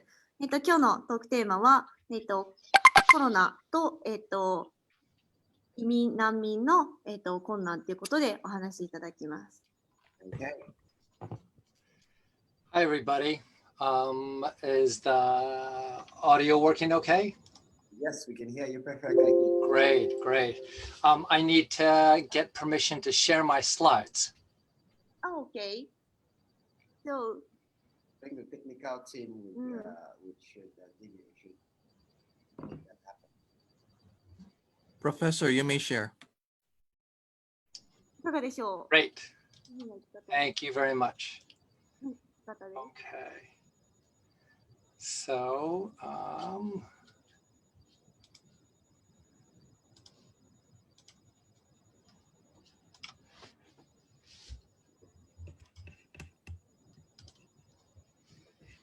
okay, I think that's pretty good. Can everyone see the slides? Yes. Okay. Yes, thank you. I'm sorry? Thank you. I can see. Okay, great, great. Let me just. Wonderful. Okay, so wow, what an interesting event this is. I'm so happy to see all the students here. One thing that I've always said is any meeting with students is always better than any meeting without students. And so since I go to a lot of meetings without students, I'm afraid, I'm always happy to see so many students spending their Corona Saturday night with us, doing something so interesting and important. Let me just see. All right. Okay. So my name is David Slater, and I'm a faculty member in the Department of Liberal Arts on the Kokusai Kyoyo Gakubu. And I'm going to be presenting today with Rosa Barbaran. She's a she's a graduate of our department, currently a filmmaker and a refugee activist. Rosa, do you want to say hello? Hello, everyone. He slightly introduced me already, but yeah, so I graduated last year in September, and looking forward to talking a little bit about the situation of refugees in Japan. Okay. So the title of our talk is Refugees in Japan Under Corona-19, and we'll be particularly focused on the refugees and asylum seekers who are in the detention center during the Corona period. And we'll kind of explain that as we go along a little bit. We would like to thank Sakura-san for setting all of this up. We would like to thank Mukadi Sensei for inviting us. And we'd also like to thank all the translators for doing such a great job so far and helping us with all of the materials here. So thank you to all of those people. Okay, so let us just give you kind of an example of who we're talking about here.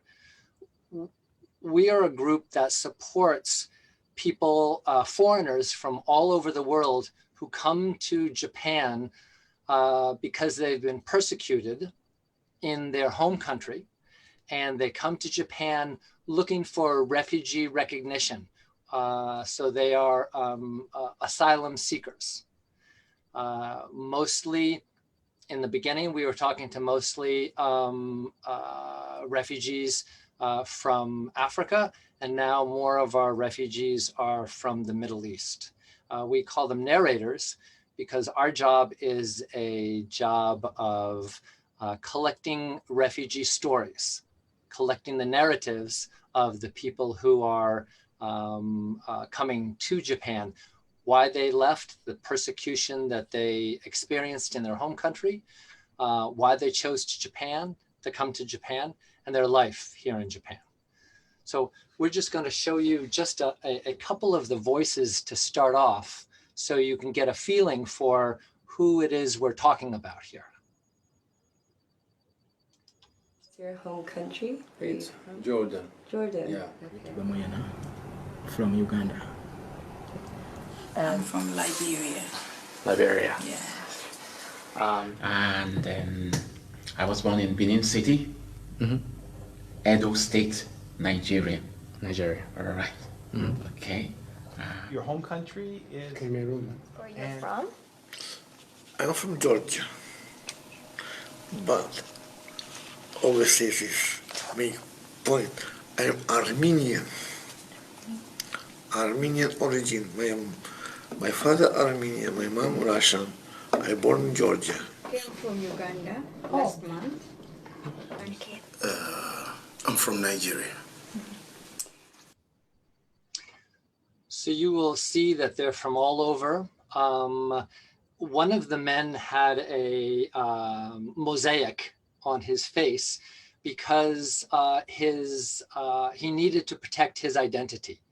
Many of these people are fleeing political persecution, and if people find out where they are, sometimes they will come and pursue them all the way into Japan.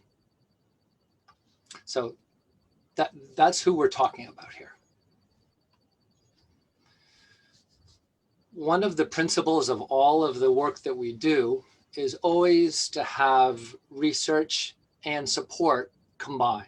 Now, I am a scholar and a researcher, but since the Daishinsai in 2011, I've always realized it's important to have research informing the support activities and the support activities informing the research. If the research is not actually helping people in what they're trying to do, it's not very important research. And we want to use that research in order to increase that help. It also makes for better research. When you know people, when you've lived with them, when you have supported them in some way, the quality of your research is much better as well. So this class started in 2017 as a interview class. We started interviewing refugees and asylum seekers here in Japan. This was all student material. This is students would identify, get to know the refugees, organize the interviews, do all the video, all the audio, and then now they have been presenting this material all over Japan, and now on Zoom, even outside of Japan. So everything we do here is about student work.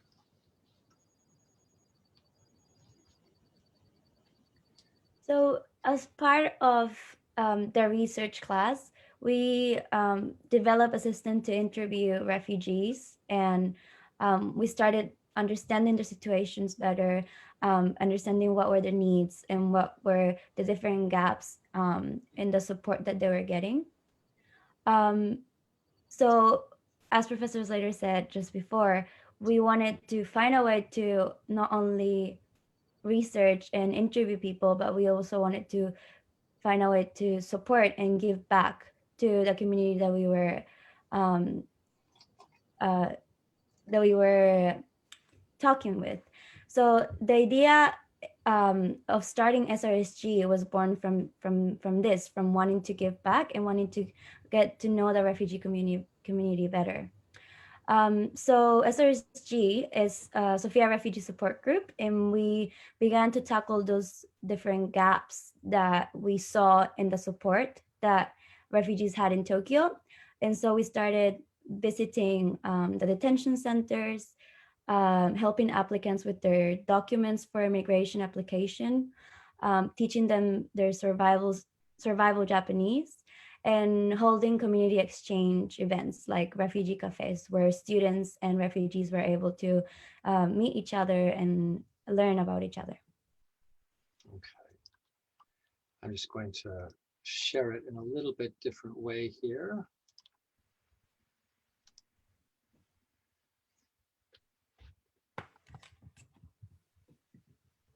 Rosa, do you want to do this one? Yeah. So the progress for the research so far, we have more than 250 hours of refugee interviews where we listen to people's stories from maybe 1 to 2 hours and up to 3 times. And these were all led by students. Most of our narrators are African and Middle Eastern, and almost everyone is Christian. A lot of the people that we met at St. Ignatius Church, which was a really good environment to get to know people and later be able to continue with our research. We've also tried to disseminate some of our research. We've written it up in academic articles to let other scholars know about the situation. We've also tried to write it in newspapers and magazines for a more popular audience. Here is the Japan Times, which Rosa and I wrote up. We also have presented this at different conferences and Kenkyukai and Benkyokai around the world. So some of the accomplishments that Sophia Refugee Support Group has done during the pandemic. Well, first of all, our last face-to-face event was in 2019, with a refugee Christmas party organized by Father Makari. Thank you. And we have been continually going to the detention centers to visit people that are still detained. We organized a series of fundraising events to raise money for refugees, and students made masks and sent them over to each of the refugees' homes. We also collaborated with Second Harvest, which is in the bottom. We helped box some food so that we could send them safely to people during this pandemic, because it's really hard to get food at the moment. And we also collaborated with other organizations like Amnesty International, UNHCR, to raise awareness about the issue. And finally, we host workshops with different high schools to teach about the situation of refugees and discuss with Japanese students about what's going on in Japan. One of the problems for refugees is when they come to Japan, they don't have any health insurance. So if they've come to Japan and we are in the middle of a pandemic, like the Corona pandemic, they basically can't leave their house to go shopping to get any food. So that was the reason why we organized this food drive. And now we'll organize another one during what I'm afraid is going to be the third wave that's coming quite soon. Okay, so I very much enjoyed the discussion of the Pope's visit. Our relationship to the Church and the Pope is a little bit different. Nobody is inviting us to meet the Pope and at big ceremonial events. We're much more on the ground sort of volunteers and supporters. For us, it's less about how we felt when the Pope visited or when we might have met the Pope. The important thing for us is what happens after the Pope leaves. What do we do to realize the words that he spoke while he was here to us? To realize the message that he gave to us. And he gave us a very important message. And this is our understanding of that message. He said, open your arms to refugees.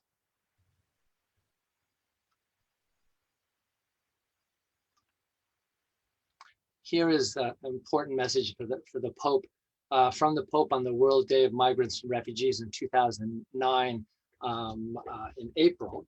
And I'm just going to read a short section of this because I think it's very important. It's important because helping refugees and migrants is not just about helping them. It's about all of us.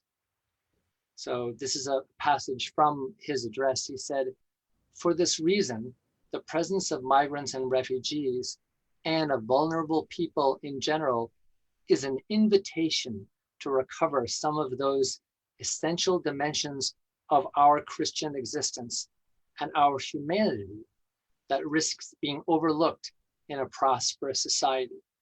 And here what he meant is a prosperous society like Japan. That is why it's not just about migrants. When we show concern for them, we also show concern for ourselves, for everyone. In taking care of them, we all grow. In listening to them, we also give voice to a part of ourselves that we may keep hidden because it is not well regarded nowadays, at least in some places. This was a very powerful message for us, for SRSG, because this is kind of what we've been trying to do. And it was very encouraging to hear the Pope speak these words. Sophia University also used the Pope's message as part of the PR material on their homepage. They talked about the migrants and refugees who have escaped, this is quoting from the homepage, the migrants and refugees who have escaped from the wars and poverty, who must be accepted by another community, given a chance for education and work, must be provided to them rather than isolating them. He said, "I am hoping for a young generation as you to study about migration and refugee issues in depth." Again, this was a very important message for us.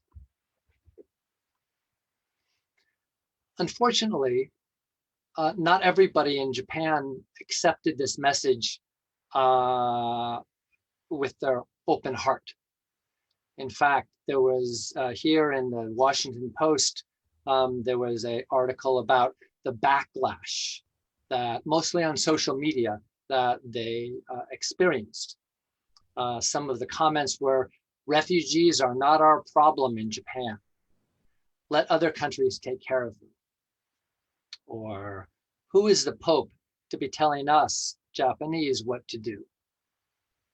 Or, "Japan does not want any refugees or migrants in our beautiful country." These were some of the messages that were sent in response to the Pope's message to us. The Pope, of course, was scandalized and was shocked. And I think many of us were shocked. And I wonder, is this really how Japan feels? Does Japan really feel this way? Actually, for a long time, this is how Japan felt, I'm afraid. For a long time, Japan did not want refugees, did not want migrants, did not want foreign laborers coming into the country. From the mid-90s, when they started doing these surveys up until as recently as 5 years ago, we had about 25% was the only percentage, pretty small percentage of people who thought we should increase or accept refugees at all. But that has changed recently, and I think in a very important way. In the 2019 survey that came out just at the December of 2019, we had a very different set of numbers. When they asked, should Japan accept more refugees, 56% said, yes, we should accept them carefully. 24%, we should accept them positively. If we add that up, right, that's about 80% of the people who said, yes, we should accept more refugees. And most of those people are young people. It's the young people like you in the audience who have the biggest support. Japan is changing. The openness to refugees is changing. So the Pope's visit and his words came at a perfect time.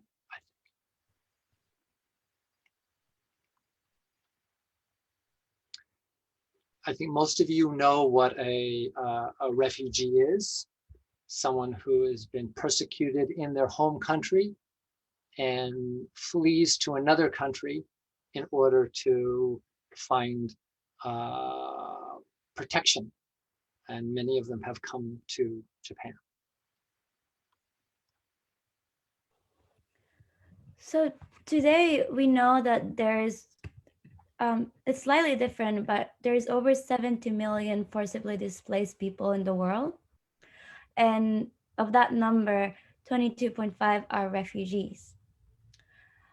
We know that although the G7 countries have signed the agreements to host refugees and their countries and support asylum seekers, the countries who are top hosts are mostly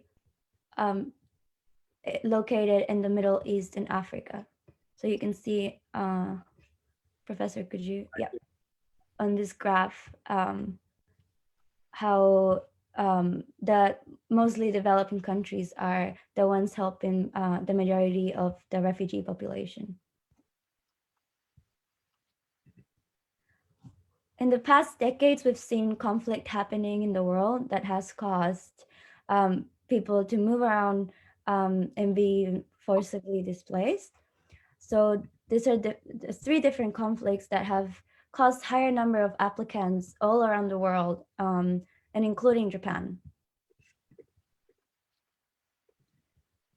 So you can see in this graph that Japan has been receiving more and more applications every year. And as part of their role when signing the UN Convention, Japan, you can see the increase of applications. This is how many applications each country, G7 country has got. And you can see that Japan is in the top 10. So Japan has become a destination for refugees to want to apply and seek for safety.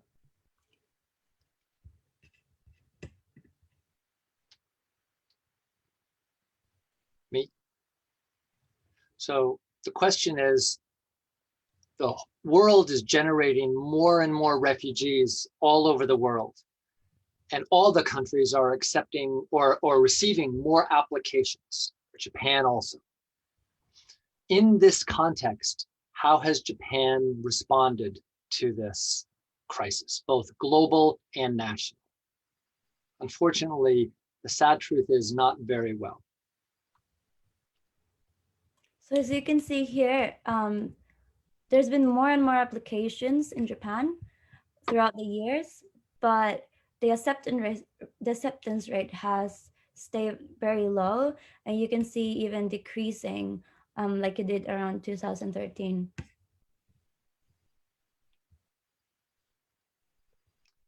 So this is just kind of an update.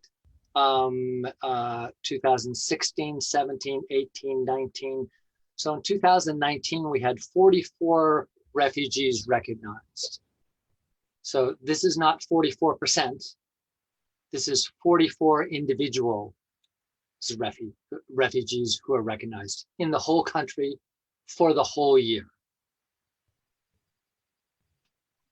As a rate, right? As a rate to how many, the percentage of how many apply versus how many are accepted. Let's take a look at that. Here, these are the, this is not the rate. This is the different countries from which they come from, which, as you can see, is almost all over the world. The rate is less than 1%, less than 0.4%. That's the rate of acceptance for refugees in Japan, I'm afraid. So that means of all the refugees who are applying, less than 1% are accepted. Now, is that a big number or a small number? Well, obviously it's a pretty small number, but let's put it into a comparative perspective. Here is comparing it to, for example, Germany or France or the UK. Germany has a huge number of applications. So every year, this past year, 2019, they made 208,000 decisions, yes or no. And of those decisions, they accepted 53,000. 53,000 applicants were accepted and given refugee recognition. Here, that means their rate, their batting average, is about 25%. Some place like Canada has a higher percentage of acceptance, but the number of people who are applying is much less. The number that really stands out here, though, is Japan. Here, out of 11,000 decisions, they gave 44, and for a percentage of 0.4. This puts Japan so far out of the mainstream of modern, industrialized, rich, democratic, free countries that it's almost hard to imagine. Japan has donated a lot of money to refugee support abroad for refugees who are in foreign places in Africa or the Middle East, but then accepted almost none.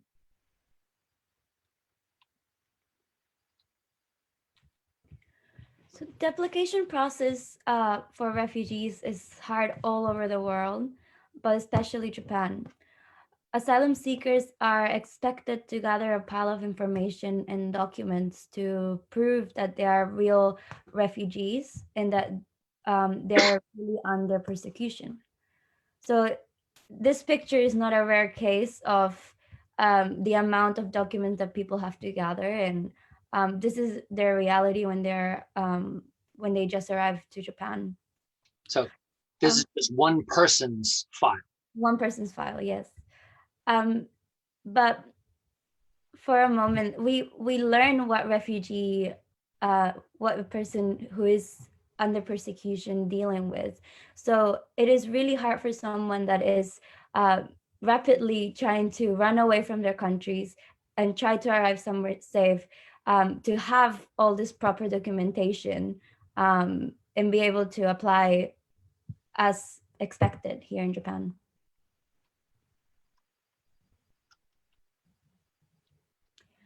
So if you cannot assemble this file of information, you have two choices in Japan. Japan asks you they either want to deport you, which means that you go back to your country in site of persecution, or you get put into the detention centers, which there is around 17 facilities all around Japan. This is the inside of the immigration center. This is where SRSG has been visiting weekly. And people are detained in these facilities for indefinite amount of time. You can see here on the bottom picture, it's the room where we're allowed to do visitations for up to 30 minutes with the detainees. And up on the center top, it's where they're allowed to have about between 30 minutes to an hour of exercise, depending on the facility. So as you may say, it's a really difficult place to be, and many people are detained for an indefinite amount of time with very little care, health care, and freedom. Okay. I'm just going to change the way we're showing the screen here for a second.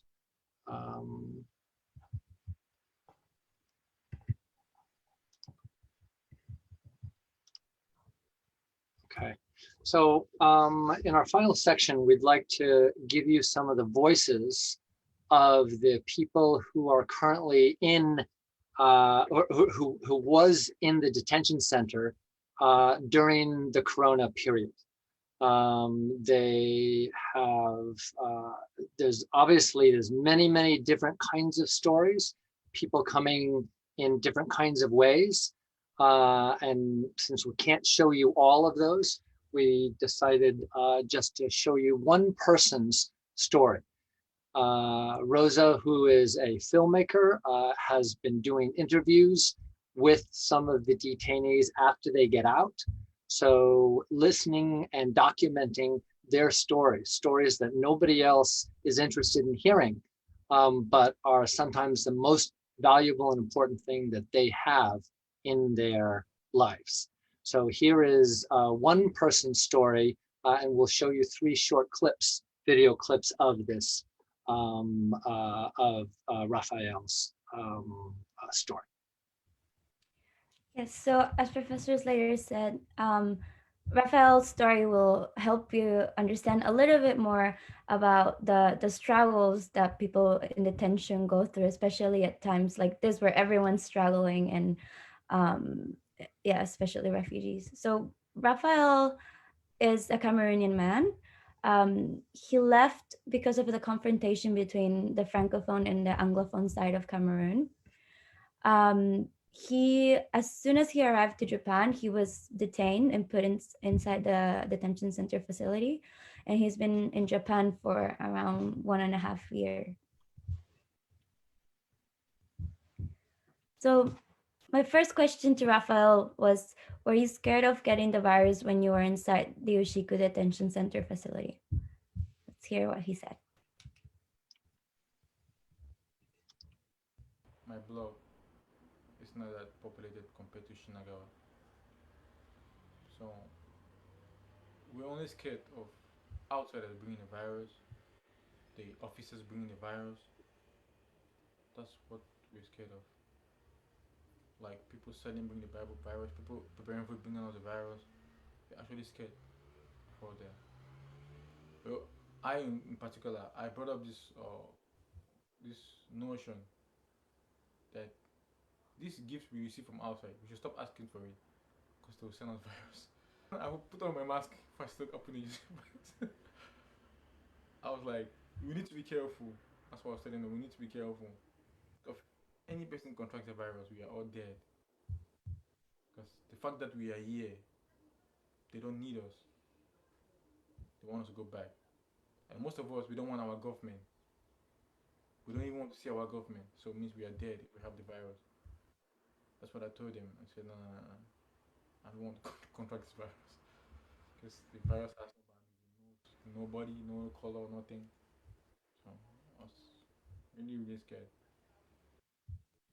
My blog.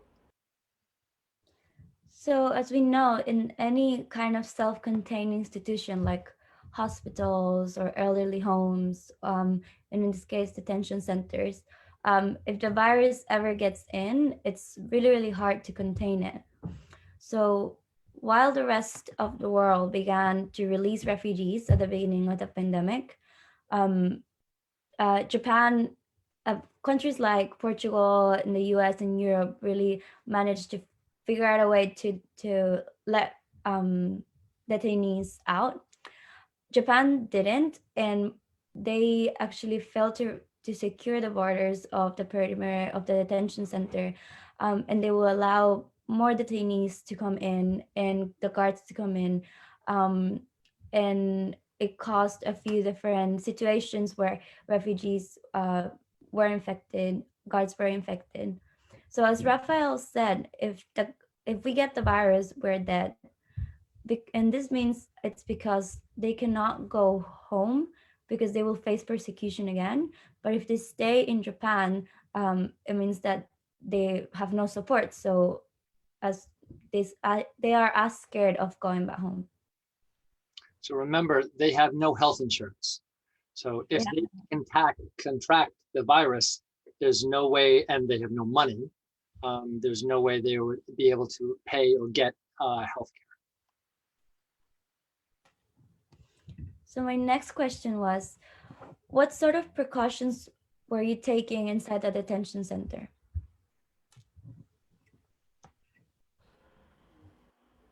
If I was infected or sick, I'll look onto the only hope I have, the only Savior, Jesus Christ. That's the only hope I have. So I only look up to Him, save me, because He's done it before. So why won't He do now? So I only look up to Him. So if I'm dying with the virus, I'm dying with a good heart.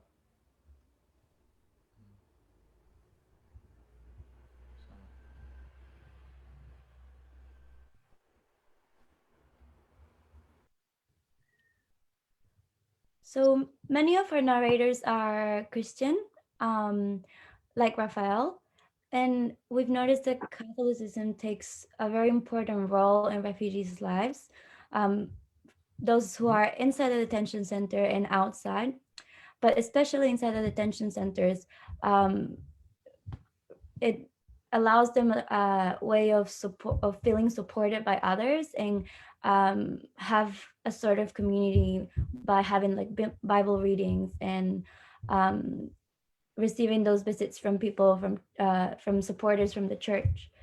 But especially in this case, this Raphael mentions that it is the only source of hope that they have when they're constantly facing a difficult situation, and especially in this case with coronavirus.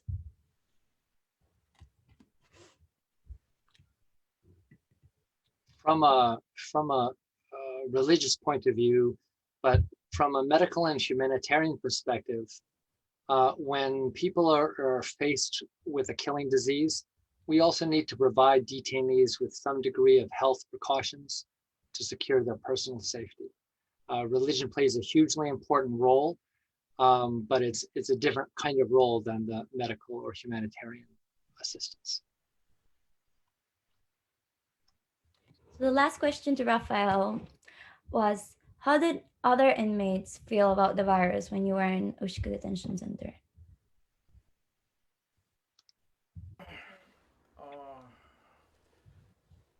Prisoners are happy for the pandemic. Business people are angry for the pandemic. Prisoners say, like when I was in the cell in Baraki, they say, let this thing kill everybody. Let this pandemic kill everybody. Everybody should. I can't forget what their words. Like, let this thing kill everybody. Let everybody die. I was like, eh? Say even me. Let me die. Their words were with I'm laughing, but they were meaningful about their words. They meant everything they said. Because the anger they had. I saw anger in every person in Baraki. Sorry.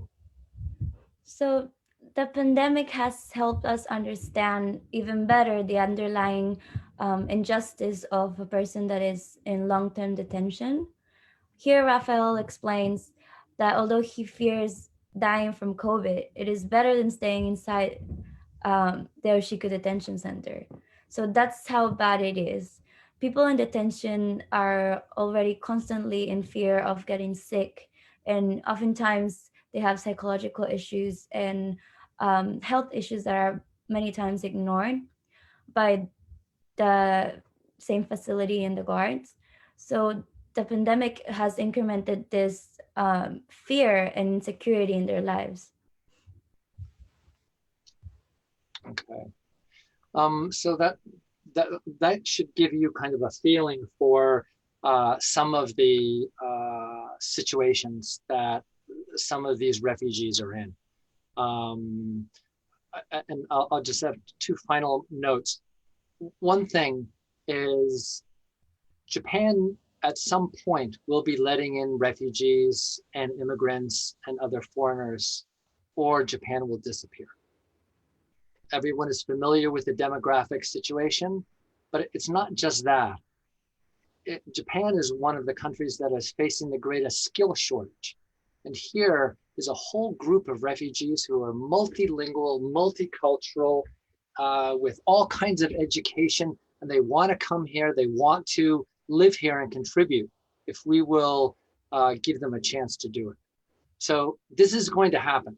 It's just a matter of when and how, and if the church and places like the university can play a role in making that transition more successful, more productive for the refugees, but also more productive for Japanese society.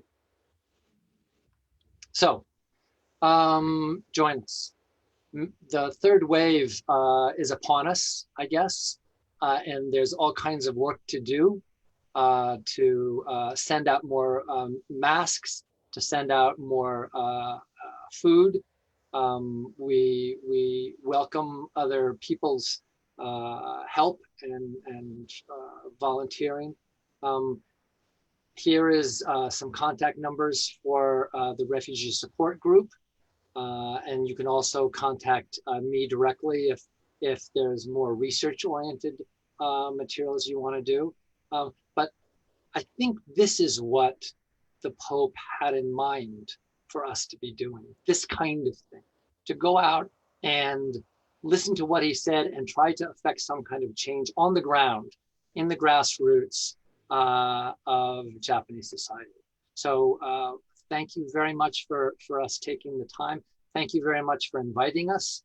We really appreciate it. And we're looking forward to the rest of the program. Thank you. Thank you very much. ありがとうございました。 Thank you so much for that, Andrea. いろいろ難民について知らないことがたくさんあったので、なんかすごく教皇フランシスコの視座っていうことも感じることができましたし、私たちが変えなきゃいけない社会っていうことも見ることができたと思います。 Thank you so much for those lovely words and presentation. There's so much many of us, myself included, do not know about the migrant situation in Japan and in other places. And with relation to what Pope Francis has said, this is a very practical application of it. And I think one other thing you said about the immigration situation is when you are not in a situation of a need, it seems far away. So everyone doesn't want any extra burden. So people want to like it's not really your concern. So, but I think it's a good reminder that the whole idea of the Pope coming last time and saying we protect all life is for us thinking of how can we be more involved with other people. はい、皆さんもきっといろいろお感じになったところがあると思うので、この後ちょっと分かち合いの時間、シェアリングの時間をだいたい20分程度取りたいと思います。Oh yes, so okay, let's get ourselves all warmed up. We're going to be having the group sharing time. So I'm sure we all have a lot of thoughts, things we want to talk about, and things we want to share. For 20 minutes, we're going to be having a group sharing time. じゃあちょっとグループ分けをお願いします。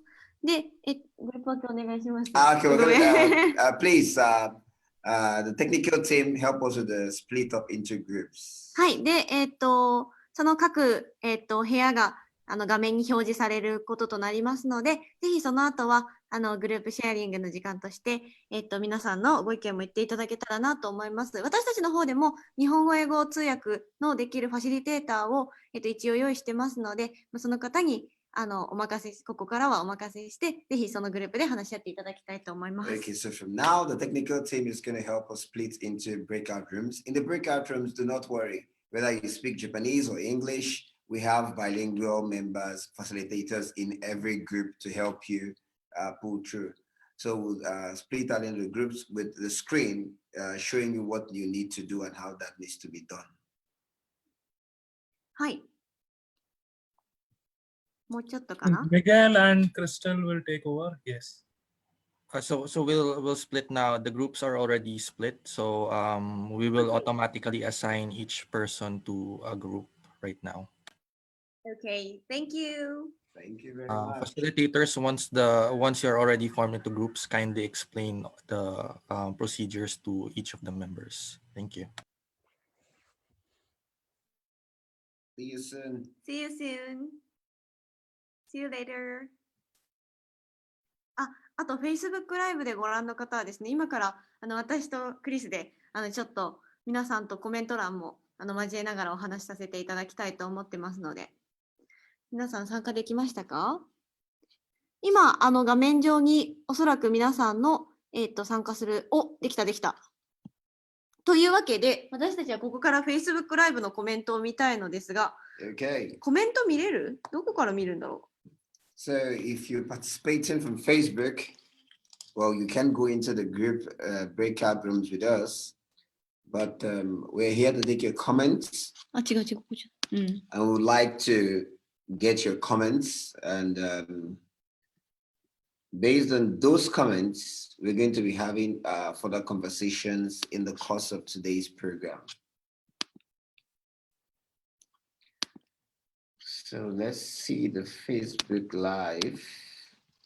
Let's see if we can see some of your comments from here.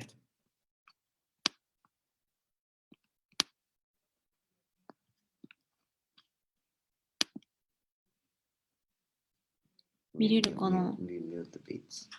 There is a mute.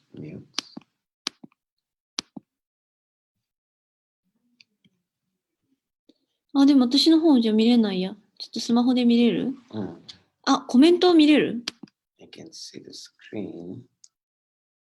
どうやってコメント見るんだろう？ I think. Is it possible to see the comments? Like, how can I help you? Yeah, just tell me. Okay, we want to see the Facebook live comment. Okay. Okay, I will share with you the live link. Just 1 minute. Okay, thank you, Roy-san. Okay. 今、各グループに分かれて分かち合いをしてますけれど、なんかここから Facebook ライブの皆さんと、なんかちょっと分かち合いというか、またコメント欄に残ってしまうこともあるので、なんかお話できる中で、できたらなっていうことを思ってます。So, for those of you who are joining us from Facebook Live, I would like your comments so far on the talk we've had so far, the talk from Father Renzo, which was a lot of nostalgia, and the talk from Professor David Slater and about the immigration.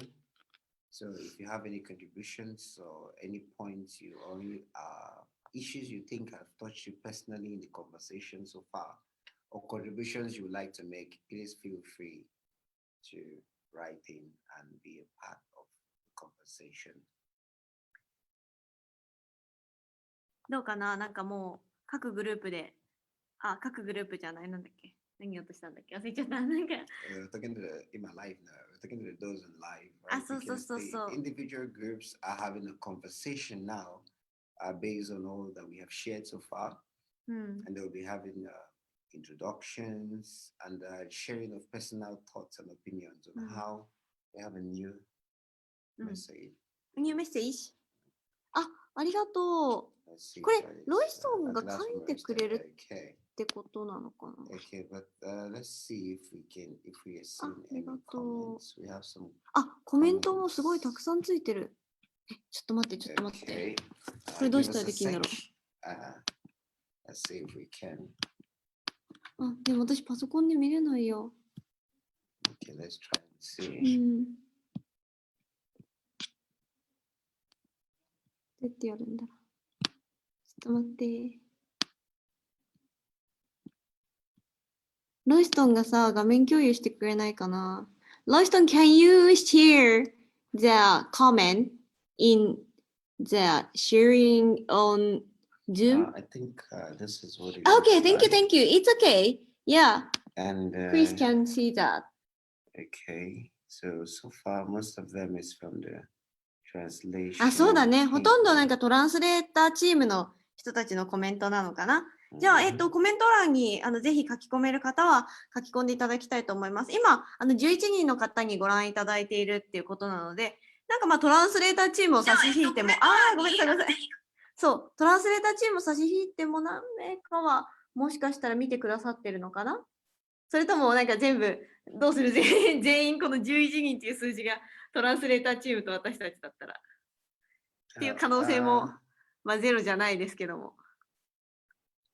I think for now, let's look up the latest comments. どうでした？なんかFacebook ライブ見てる方で何か感想のある方、ぜひコメントしていただきたいなと思います。ちょっと誰かが見てくださってることを信じてですね、11人ってありますので、私たちちょっと感想喋ってますけど、ぜひ中断していただいて大丈夫なので、中断してOkay, so right now we're not getting any comments from Facebook, but right here we're still waiting for the temporary break into the chat rooms. And while we're waiting for the break from the chat rooms, feel free to share any comments with us or any your ideas or your personal thoughts on the talks we've had so far. And remember, we still have one more talk coming up, the last talk of the day, which is going to be very interactive. It's going to be the talk from James Martins. And while we prepare for that, we're having a general go over the talks we've had so far. ちなみに、このシェアリングで私たち聞きたいと思っている質問3つあります。1つ目、昨年の教皇フランシスコの来日の際に皆さんはどんな経験をしましたかっていうこと。1つ目。1個ずつ。Okay. 一応英語訳あるよ。Okay. So we're going to be going through 3 things. First one is, how did you experience Pope Francis' visit to Japan last year? で、2つ目が、あなたにとってすべての命を守るとは何を意味しますか？ What does protect all life mean to you? で、3つ目が、すべての命を守ることっていうのをどのようにしたら私たち個人のあるいは共同体のプロジェクトにすることができるのかっていうこと。How can we make protect all life our personal and common project? なので、なんか去年の個人的な体験の話でもいいですし、あるいはすべての命を守るためっていう視点からコメントを書いていただいても大丈夫です。あるいは今2つ聞いたレンゾ神父さんの講演、あるいはデイビッド先生の講演のそのどちらか、そこから感じた感想を分かち合っていただくのも大丈夫ですし、あるいは何か新しいアイデアがあれば、あるいはみんなに聞いてみたいことなどあれば、ぜひお気軽にFacebook のコメントに書いていただければいいかなと思います。Okay, so I think while we're waiting for any comments, maybe we can just go over all the major points we discussed so far. Just have our own chat session, and anyone can join in at any time. So I think so far we started with the introduction, right, of the fund. And after the fund, we had the first talk by Father Renzo. I think for me, Father Renzo's talk was really amazing. I think the pictures. そう。めっちゃ良かったよね。私アルゼンチンの3人の神父さんがご飯食べたみたいな写真がすごいすっごい写真あったかかったよね。家族感があるというか。It is like the poster of an action movie. かっこよかった。そう。しかもなんていうの、公式で出てる情報以外の情報も結構出てた。そう教えてくれたから、それが結構みたいな、こんな行動してたんだって後からすごい思った。Yeah, I absolutely agree with you. I think one of the unique things about the talk from Father Renzo was he gave this very private, like behind the scene kind of feeling. You're there seeing the Pope having to go through that from the plane with the wind and the rain down to we have some. James Martin だ。こんにちは。Hi. Hi, James Martin. And Jen is in the. I think the technical team needs to help us assign Jen. Maybe Jen just logged in. Yeah, actually now we were hearing about the past talks. Yes. So can you wait a little bit? We will have your question and answer. We will start in about 5 minutes. Yeah. Actually, for us it's 8:30, but maybe you're not 8:30, right? Okay, so welcome, James Martin. Welcome. Thank you for joining us. Yeah, thank you very much.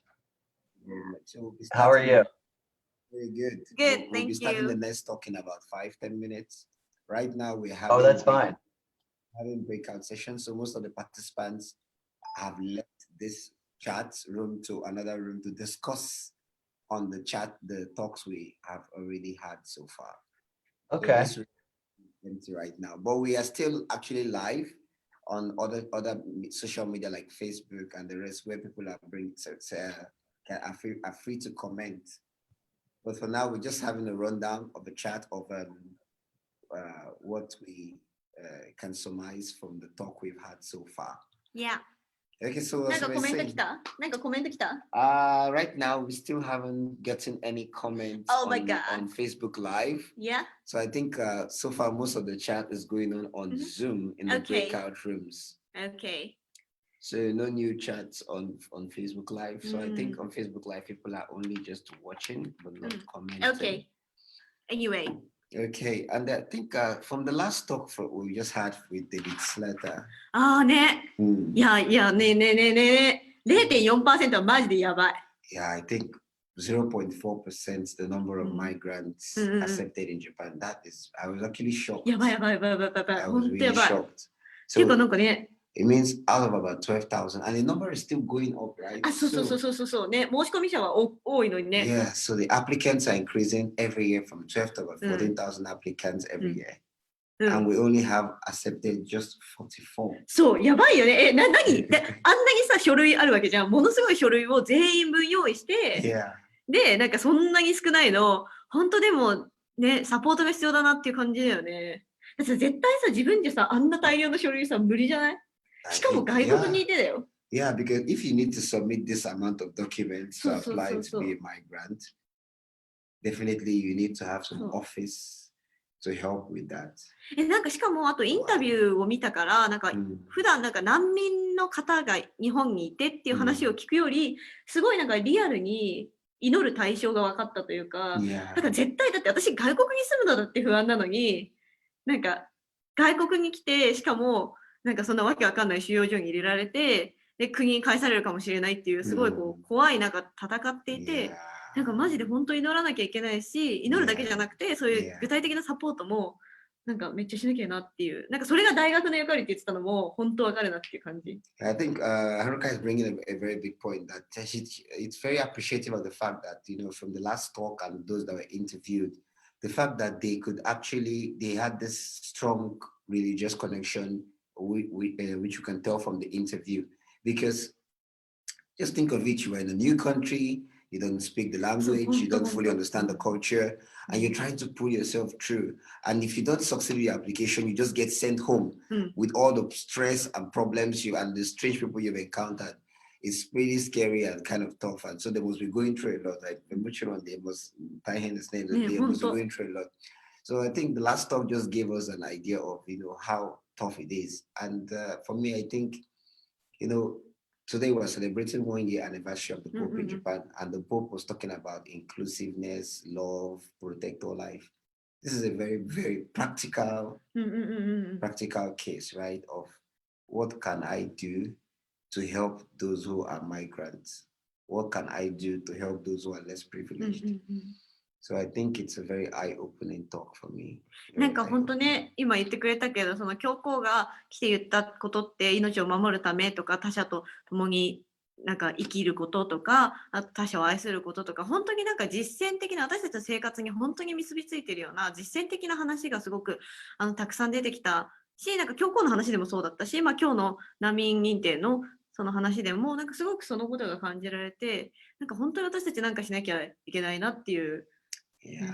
で、あと私なんか私もなんかその日本でその反対する人がいるみたいなのが講演の中にあったけど、私もそれめっちゃずっと思ってて、しかもなんかそれがなんか私はもう断然賛成派なの。だってそんなさ困ってる人がいたらさ、受け入れなきゃいけないじゃん。だって自分がさ困った時にさ受け入れられないってさ、もうなんかって思うじゃん。でなんか教皇が去年カテドラルの時にももうすでに難民の話が出てて、で思ってた知ってたで、なんかその時も難民の人が来てて、で教皇が難民の話をその青年との集いでやってて、でなんかその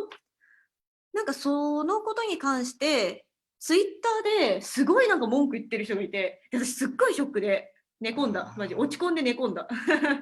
You know, I actually didn't know. Just what you're talking about now. That last year when the Pope came and he gave at the talk with the youths, especially at the cathedral, he emphasized about the migrants and about showing love to migrants. And surprisingly, the Pope's speech led to a lot of hate speech and a lot of anger online and on Twitter from people who were like, why should the Pope be telling us what to do? If we want migrants, we take migrants. If we don't need migrants, we don't take migrants. I didn't know about this actually.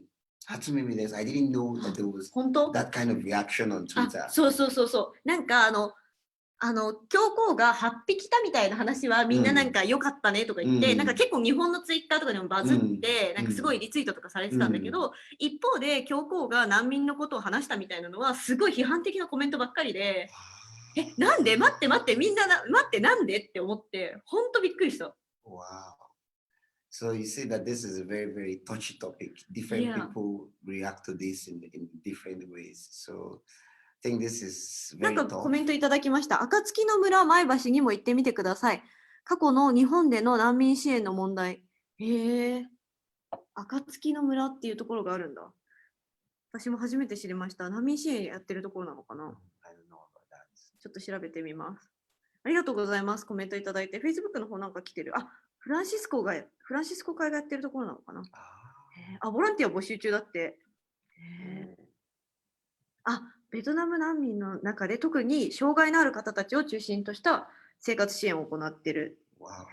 で確かになんか私、なんかそのベトナムの難民の方かななんか東南アジアの難民の方が、吉祥寺教会に受け入れられてっていう話をなんか前聞いたことがあって、で、なんかそこで里親を探してみたいな話、ちょっと聞いたことがありました。Thank you very much for the comment. ありがとうございます。So I actually also didn't know about this, but it's nice to hear that because today as we're remembering about the Pope, we're talking about different issues, and it's nice to know that there are some churches and there are some institutions run by the church that helps to welcome some of these migrants, and this is practically what Christ would do if he was here, try to make life a bit more. ね、もっと前の話ですだって。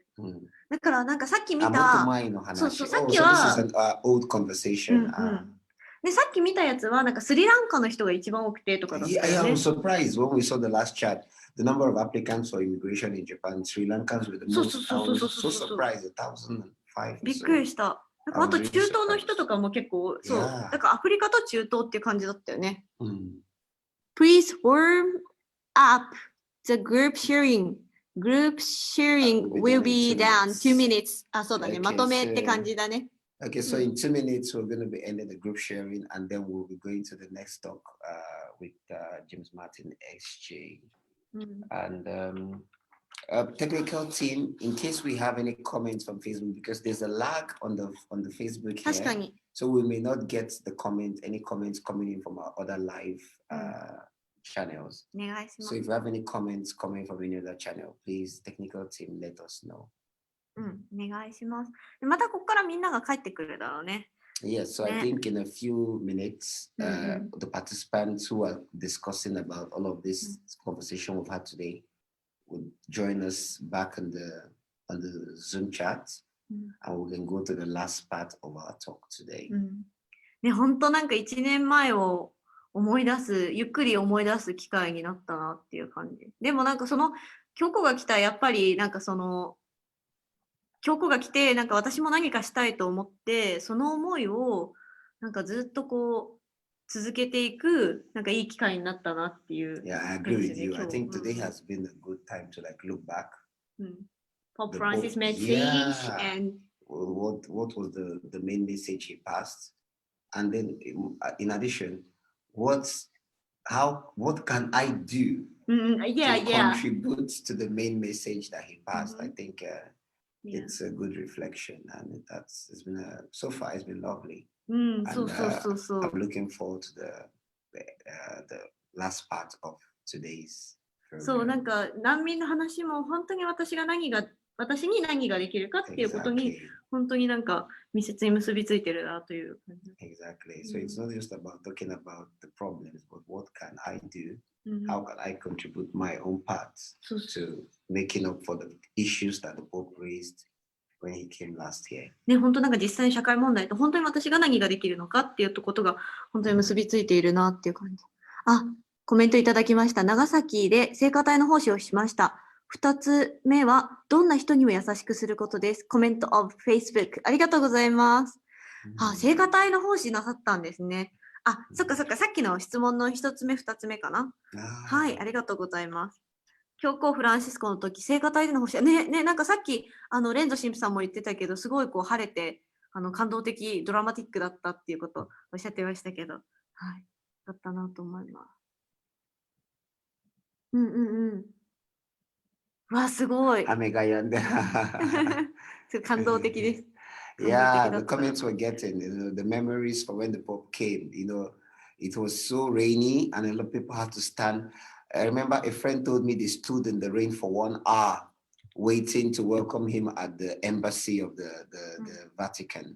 あ、みんなそろそろ戻りつつっていう感じかな。いろんなグループが戻ってきましたけれど、私たちのグループでは、なんかこう、すべての命を守るっていうことが、どんな人にも優しくするっていうこととなんかつながっているんじゃないかっていうコメントを私たちはいただきました。皆さんはどんな分かち合いできたでしょうか。まあきっと、なんかどのグループも素晴らしい分かち合いができたんじゃないかなと思います。じゃあ、おかげさまで、何ですか、とても、何ですか、ダビッド・スレーター先生が、私のグループがいてくれて、そして浅井さんとか、そうですね、長崎からの参加者もいましたよ。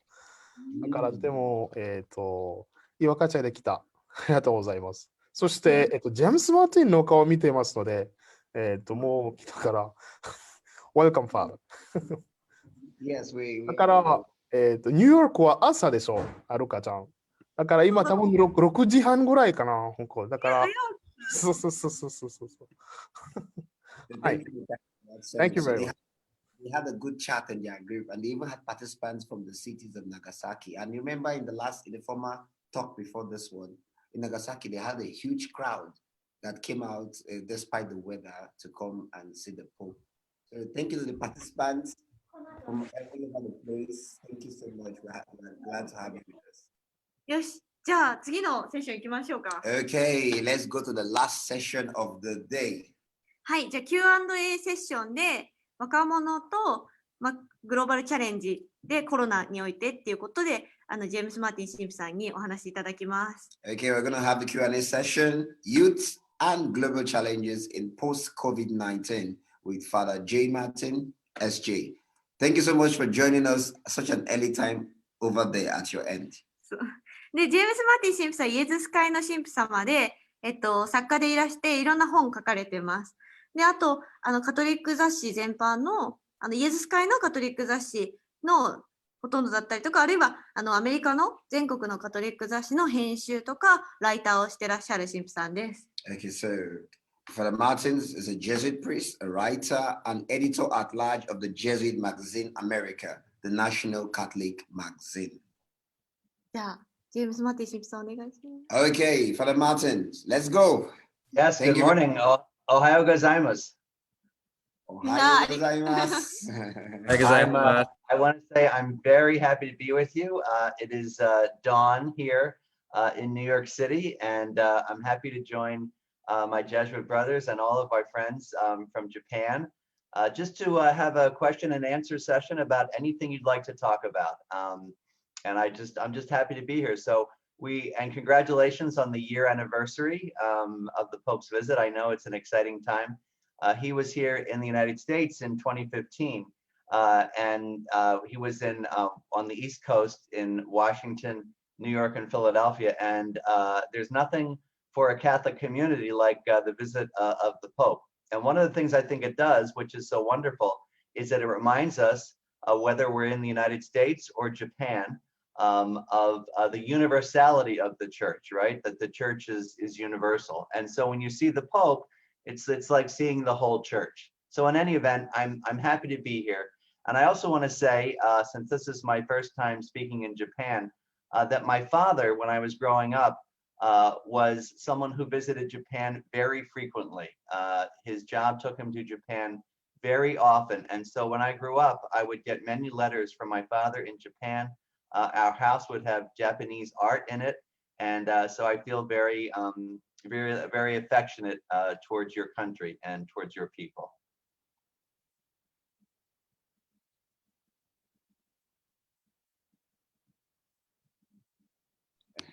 Thank you very much. Thank you very much. Thank you so much. It's also a pleasure having you with us today. Okay. じゃあ、ジェームス・マーティン神父さんにお聞きしたいことをいろいろ、何でも聞いていただけると、何でもっていうことだったので、ぜひ質問のある方は質問していただきたいなと思いますけど。Okay, so the floor is going to be open. For those joining us from Facebook Live or for those on Zoom, you're free to type in your messages. You're free to indicate by raising up your hands if you want to ask questions. We have a technical team who will be gathering questions from different parts and letting us know. So the floor is open, and Father James Martin as well can try to direct the conversation as he also would like it to go. So please feel free to. And for those who have been trying to talk to him and asking questions, well, we started the last part of the event. あとそのコメント欄に書き込んでいただく形でも大丈夫ですし、あるいはマイクをつけてお話しいただいても大丈夫です。質問がしたいことがある方、手を挙げていただいたりとか、反応のボタンを押していただけたらと思うんですが、どなたか質問なさりたい方いらっしゃいます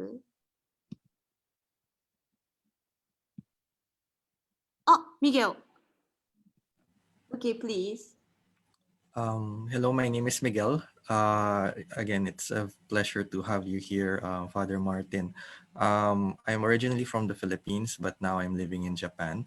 My question is, well, with regards to the current, COVID pandemic and what are the church, things that the church are doing, specifically because right now, because a lot of us, of course, are not being able to go to church because of this pandemic. Though here in Japan, actually, it's good that the churches are open, but very limited are the number of people who can go.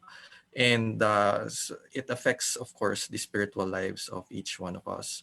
So my question is there, a general action that the, Catholic Church from the higher end, I mean, from the top, the general directive on how to, for example, make sure that the people around the world is still being able to develop spiritually and get our spiritual nourishment from the church even during this time of pandemic. So yeah, that's my question. Thank you. Can I answer in English or do you need to translate? I think there are some people translating in the chat box, so please feel free to answer in English. Okay, thank you. So that's a very good question, Miguel. I think what's interesting in this time of pandemic is that there has been no sort of universal directive from the church about how to work with people and how to minister people. As you know, many people and many parishes have had online streaming masses. That's the main way that people have been staying connected to their churches, but not everywhere. Interestingly, Miguel, I think that the real answer to your question, though, is coming from Pope Francis in terms of his spiritual response to this crisis. And so we remember in, I think, March or April, where he had that beautiful mass or that liturgy in St. Peter's Square. And so what he's trying to do is leading us through this crisis spiritually. And one of the most beautiful images he's given us is the image of the storm at sea. So the story of Jesus stilling the waters during the storm on a Sea of Galilee. And what he says to us is, this is very Ignatian, very Jesuit. I'm sure you all know this, this technique, which is to imagine yourself in a scripture scene. And he invites us to imagine ourselves in a stormy time, like what COVID is for all of us, no matter where we are, but then invite Jesus into our boat, to invite Jesus into our boat. And so I think the main way that the church is trying to help people is spiritually, because, you know, we know all over the world, I mean, places like Japan and the United States, it's very easy for people to live stream masses and liturgies, but in, you know, less developed places that may not be possible. So I think he's mainly trying to lead us spiritually, right? Rather than technologically or, you know, in a certain ecclesial way. He's trying to lead us spiritually, and I think he's doing a good job of it. There is a book coming out in 2 weeks, which is a kind of overview of his approach to COVID, and it's called Let Us Hope, and it's coming out in several languages, so I would recommend that to you as well. So Thank you very much, Father. Mm-hmm.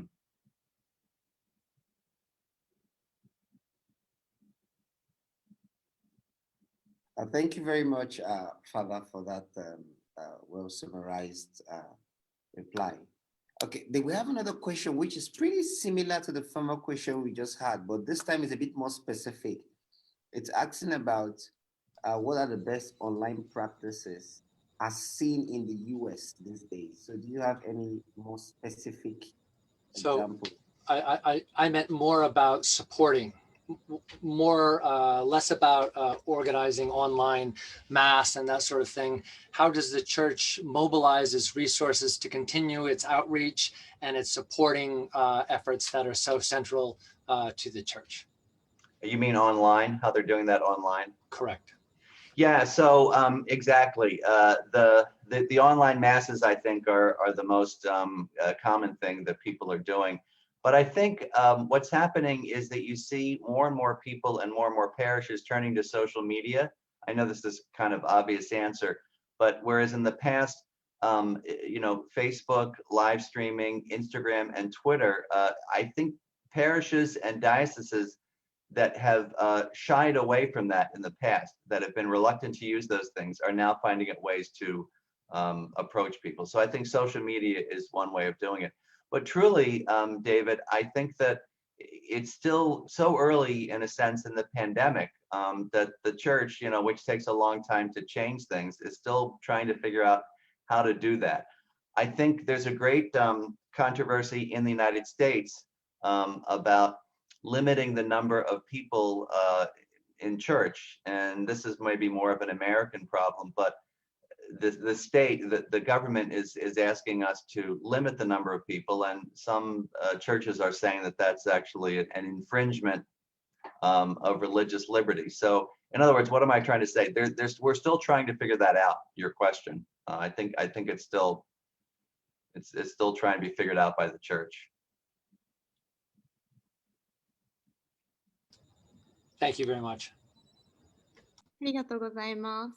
じゃあ質問なさりたい方、先ほど柳川さん手を挙げていらっしゃいました。Okay, we have Yanagawa-san who wants to ask a question. Yanagawa-san, please. May I ask in Japanese? クリスが訳してくれます？大丈夫です。誰でもやってます。はい。ジェームズ・マーティン神父さん、お会いできてとても嬉しいです。あなたの活動というかをとても注意深くというか、とても日々とてもよく目にしています。まとめて？一個一個の方が多分楽だから大丈夫です。ありがとうございます。どうぞ。Okay. I was waiting for him to finish, so I can but he's just saying that he follows and is interested in your activities, and he's just letting you know that he's one of the disciples of your works, and he's impressed by your good work. And also, we're happy to meet this time. Yeah. どうぞ。Maybe you could tell him in Japanese. I'm very happy that he enjoys my work online, and I think we are both following the same person who is Jesus. じゃあお願いします。なんか同じキリスト者として本当になんか嬉しいです。そういうことです。私は信徒協力者、レイコラボレーターとして普段イエズス会の神父さんたちと一緒にさまざまな活動をしているんですが、特に、LGBTQ の権利擁護や死刑廃止のことについて日本のカトリック教会の中で働いています。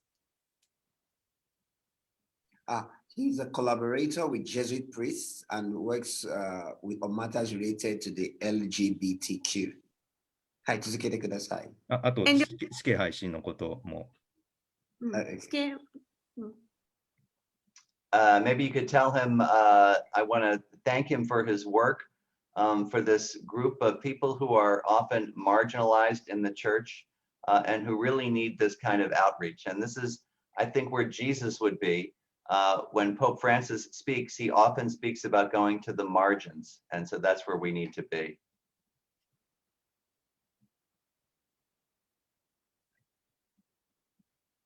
Okay, so he's working on LGBT and the stop of death penalty in the Catholic Church. Okay, I missed that part. Okay. Translator Seika, can you do translate? なんか喋って大丈夫なので、ちょっと入ってもらっていいですか？すいません。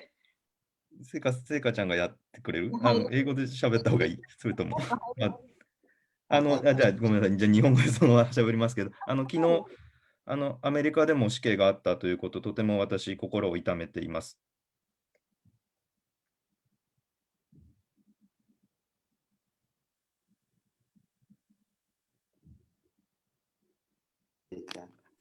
Okay, Seika, you can speak out.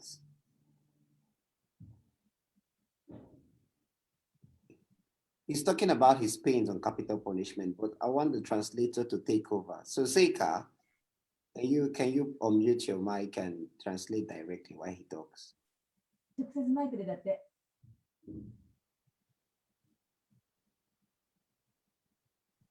厳しかったら、そう、いくみさんいけるんだったらお願いします。はい。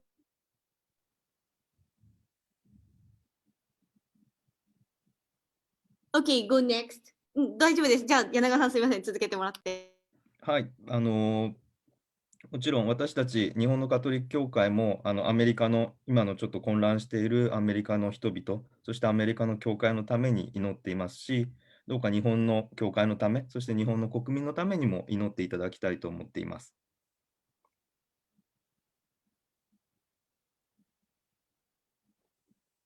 Okay, Ikumi-san, we can't hear your mic. Okay, I'll just translate. So he's saying that, you know, we here are also praying for the church in the US, just as you are praying for us. Well, thank you. I think we need it here. マティシップ様がその祈りも大事にしている、大事に欲しいです。プロテクト・オール・ライフというテーマでもちろん、日本でもそしてアメリカでも、人々の命が守られること、そしてさまざまな形の差別がなくなるために、これからより一層ですね、日本の教会とアメリカの教会が連携を強めていけたらと思っているんですが、その橋渡しとしてぜひジェームズ・マーティン神父さんに、日本のためにも日本の教会のことも気にかけてくれたら嬉しいと思っています。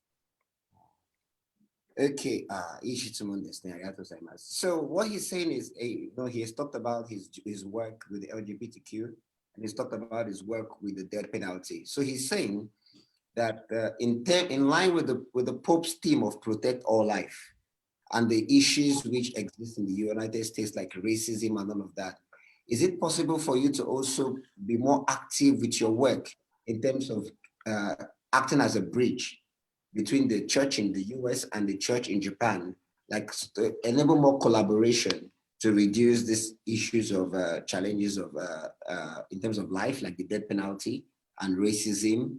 So is there any steps you're taking or anything you're doing to kind of create more so that the work you're doing there can have more impact as well in Japan, where these problems also exist?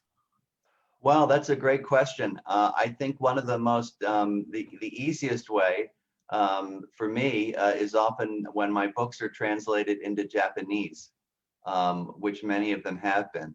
I think sometimes the language, just the translation of the books and articles are so important. But I would also say that, you sound like you have a good sense of what needs to be done, and you may be more effective in your own culture than I am in promoting some of these ideas. But yeah, I try to do it all over the world as much as I can.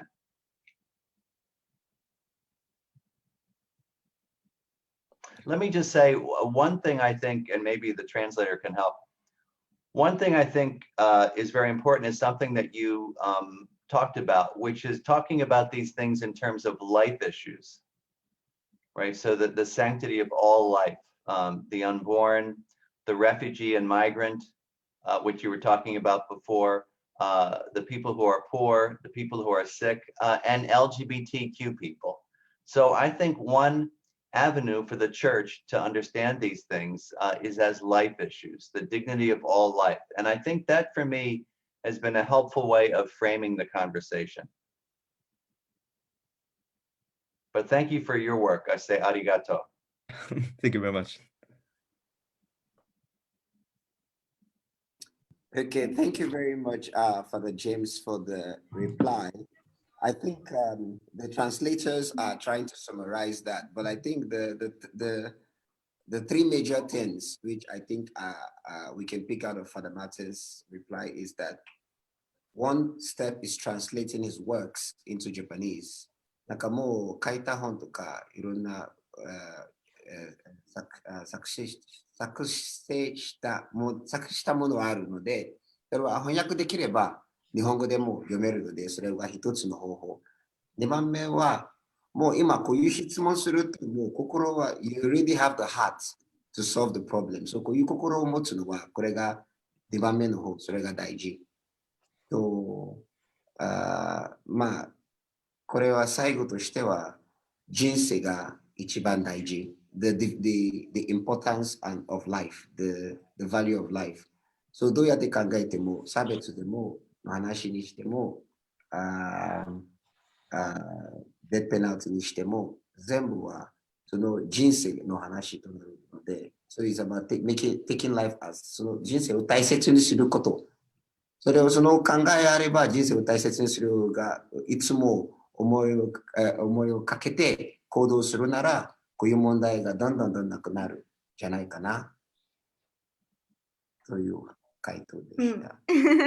ね、確かになんか命を大切にするっていう視点と、すごくそのテーマとも密接につながっているなっていうことを感じました。はい、じゃあ他に質問なさりたい方いればぜひお願いします。Forgive us for that, though. There's a lot of break in transmission with our technical team over there. The translators, we couldn't get their voice over, so we had to cover up for them. But please, feel free to ask your questions in Japanese or in English. すいません。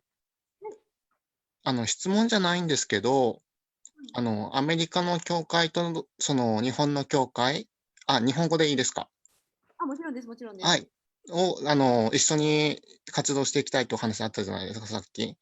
私、沖縄の米軍基地の問題に関われている方と結構お話しすることがあって、那覇教区のウェイン司教様と沖縄の信徒の方たちと活動をやられてる方知ってるんですよ。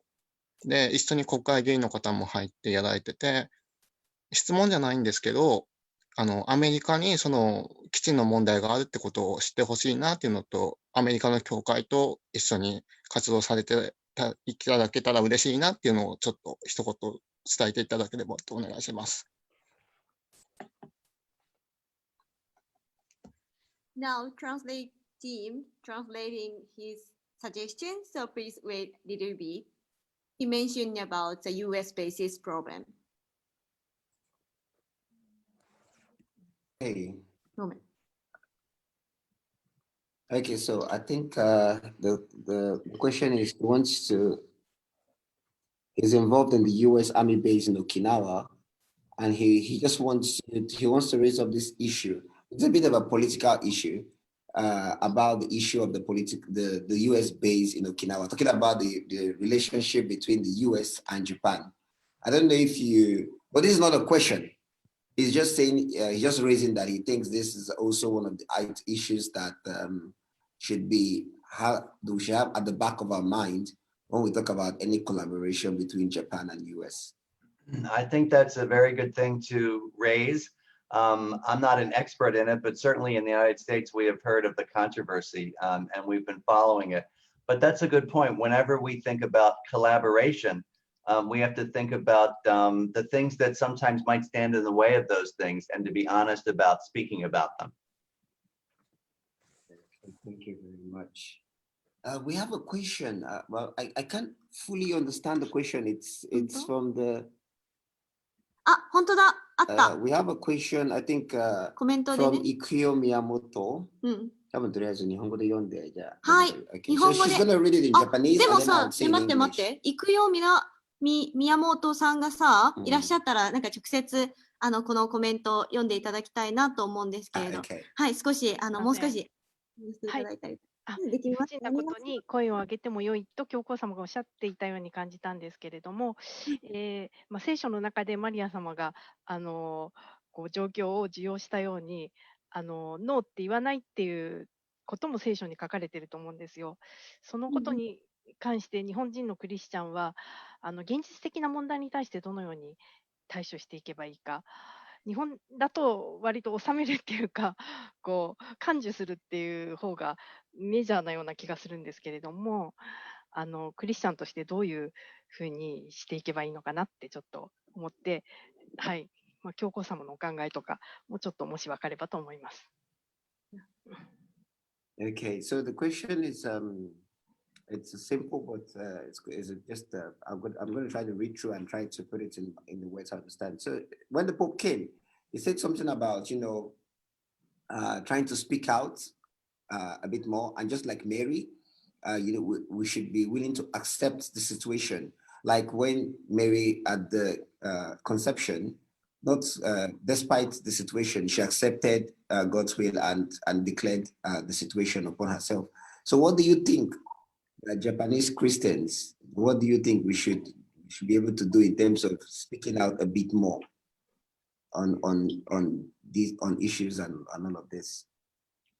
Well, since I'm not living in Japan, I am reluctant to give advice to Japanese Christians, but I would say that Mary, absolutely, Mary accepts the will of God.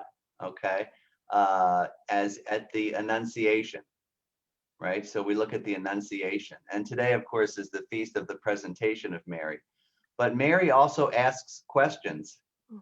The first thing that Mary does when the angel sees her, and her first words in the Gospels are, "How can this be?" So Mary also asks questions. And Mary, I think what's very beautiful about Mary is that in an age when women were very tied to either their fathers or their husbands, Mary does not have to ask a man before she says yes to God. So she is very humble and accepting, but she's also a strong woman. I think we have to recover a sense of Mary as a strong woman, someone who has her own independence. So she's. But I think we have to think of her as someone who also asks questions. How can this be? Thank you very much.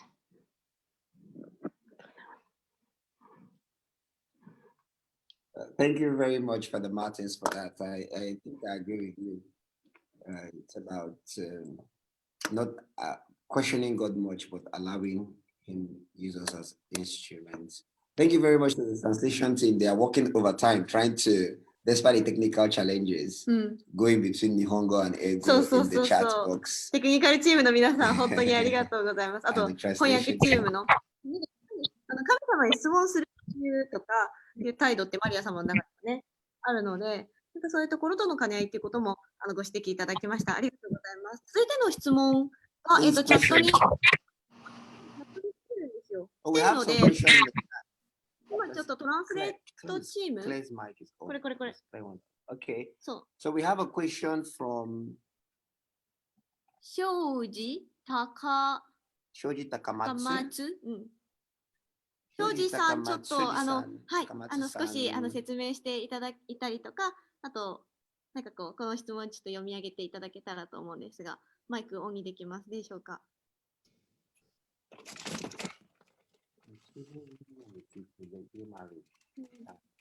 Okay, so Takamatsu-san, can you ask your question in Japanese and then we can try to... そう。はじめまして。札幌教区の信徒の高松と言います。よろしくお願いします。いらないインフォメーションをつければ、元 OFM のセミナリアンでした。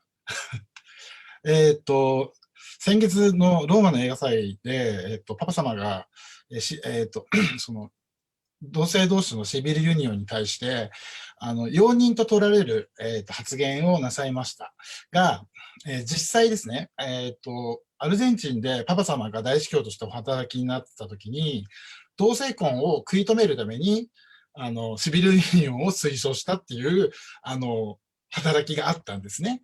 そういう背景を、それは開きのために、ライフスタイルや、カトリックとして同性愛者として生きることの開きのために行うのか、それともある程度のところでストップさせるのに行うのか、当然婚姻の軌跡には話は至らないわけなんですけど、もうそれが何百年でずっと続いているわけですね。もうそろそろ答えを出していただかないと、やっぱり今の時代を生きる LGBT、僕はゲイなんですけど、LGBT としてはすごく辛いものだと思います。で、神父様はそのシビルユニオンに関すること、もしくはそのゲイやレズビアンのパートナーシップですね、と締結についてどのようなお考えをお持ちでしょうか。Thank you very much, Takamatsu-san, for your question. ありがとうございます。Okay, so Father Martin, what he's saying is last week, the Pope on the news, the Pope mentioned something about civil unions and same-sex partnerships. It's not I know we know it's not a church official declaration. He just said something and it was published all over the place. So he wants to know your opinion on this and what is in terms of the church's plan towards this and what you have to say based on the Pope's opinion about civil unions or maybe same-sex marriage, if we should progress to that, and such kind of partnerships. So do you have anything to say about the Pope's comment? Yeah, sure. Yeah, and I will try to speak slowly for the translators because it's Thank you very much. So for the translation team, ゆっくり話すから、そうみんなゆっくりタイプしてください。It's a little complex. So, as you say, 2 weeks ago, the Pope in a documentary film was shown to be seen as saying two things about LGBTQ people, both of which he has said before. So the first is that LGBTQ people have a right to a family. They should never be kicked out of the family, right? That's been a real theme of his, that mothers and fathers should welcome their children who are LGBTQ. He has said that many times. The second thing, as you say, is that he said that we need to find ways to support same-sex civil unions. And you're right, he's not talking about gay people marrying in the church. He's not changing any church doctrine. But he is saying something new for one important reason. In 2003, the Congregation for the Doctrine of the Faith, the Vatican, said that we couldn't support same-sex unions at all, right? There was no way we could support them. And now the Pope is signaling his support for some sort of legal protection for these couples. And in the documentary, he said, I have said this before in Argentina, which he has. So I think it's changing the conversation. I think it's making the conversation around civil unions for same-sex couples more open. And then finally, is that in some parts of the church in Germany, for example, they are talking about blessing same-sex civil unions. So I would say, while the doctrine has not changed, the conversation has now changed.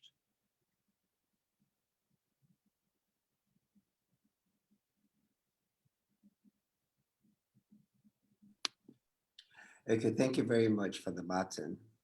So the doctrine is the same, but the conversation has changed. Okay, I don't think, do we need to, do you want to add any summary in Japanese, or we go to the next question? そう、でもトランスレーターチームが本当に翻訳してくれてる通りだと思うので大丈夫だと思いますけれど。Okay, so I think the transition team took their time to explain that already in Japanese. So scroll on. So thank you very much for that brief, very, very concise answer. Okay, so the floor is still very open. There's someone raising his or her hand, Tezuka Yoriko. Okay, so please, thank you, technical team, for that. So please, Yoriko-san, your question, please. English or Japanese is okay. Okay, I'm Yuriko in Tokyo. I try in English first and then Japanese briefly. So my question is about the movie Silence.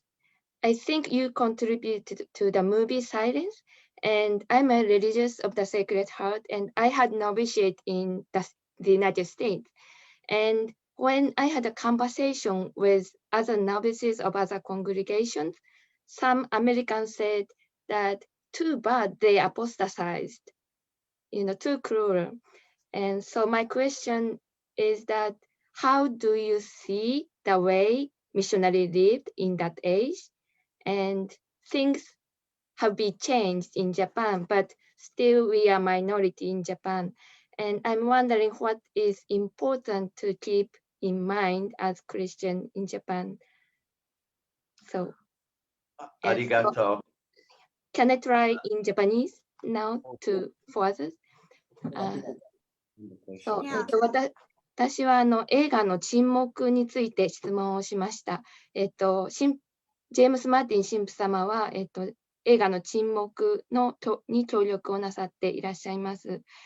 それで私がアメリカ人の新学生のノビスと話したときに、イエズス会士たちが帰郷してしまって残念だっていうようなことをおっしゃっていました。で、私はそのことにちょっと違和感を覚えて、その当時のミッショナリーの生き方、特に映画の沈黙に見られるような生き方についてどのように感じていらっしゃいますか。そして今の日本でどのようなことをキリスト教徒として心に留めておくことが大切でしょうかということを質問しました。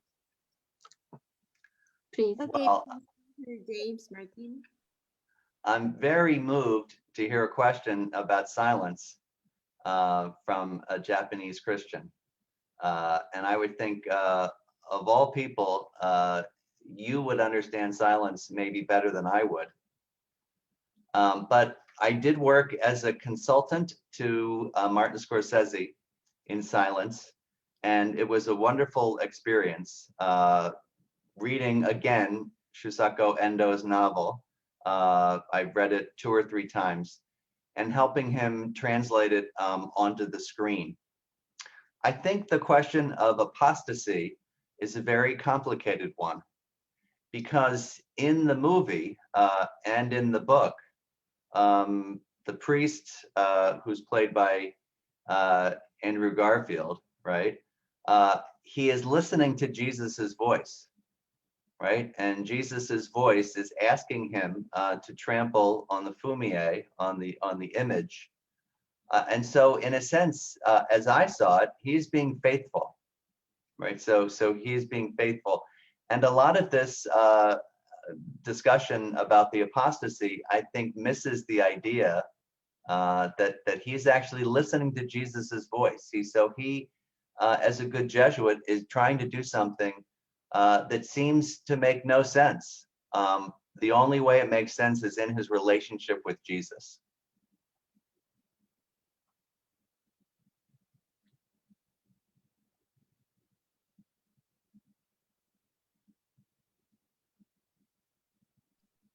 Okay, thank you very much for that. I think Yuriko-san, you're satisfied with the answer. Yes, I am. Thank you for your answer. And may I ask a question of her? Okay, of course. I'm very interested what you, as a Japanese, thought about the movie.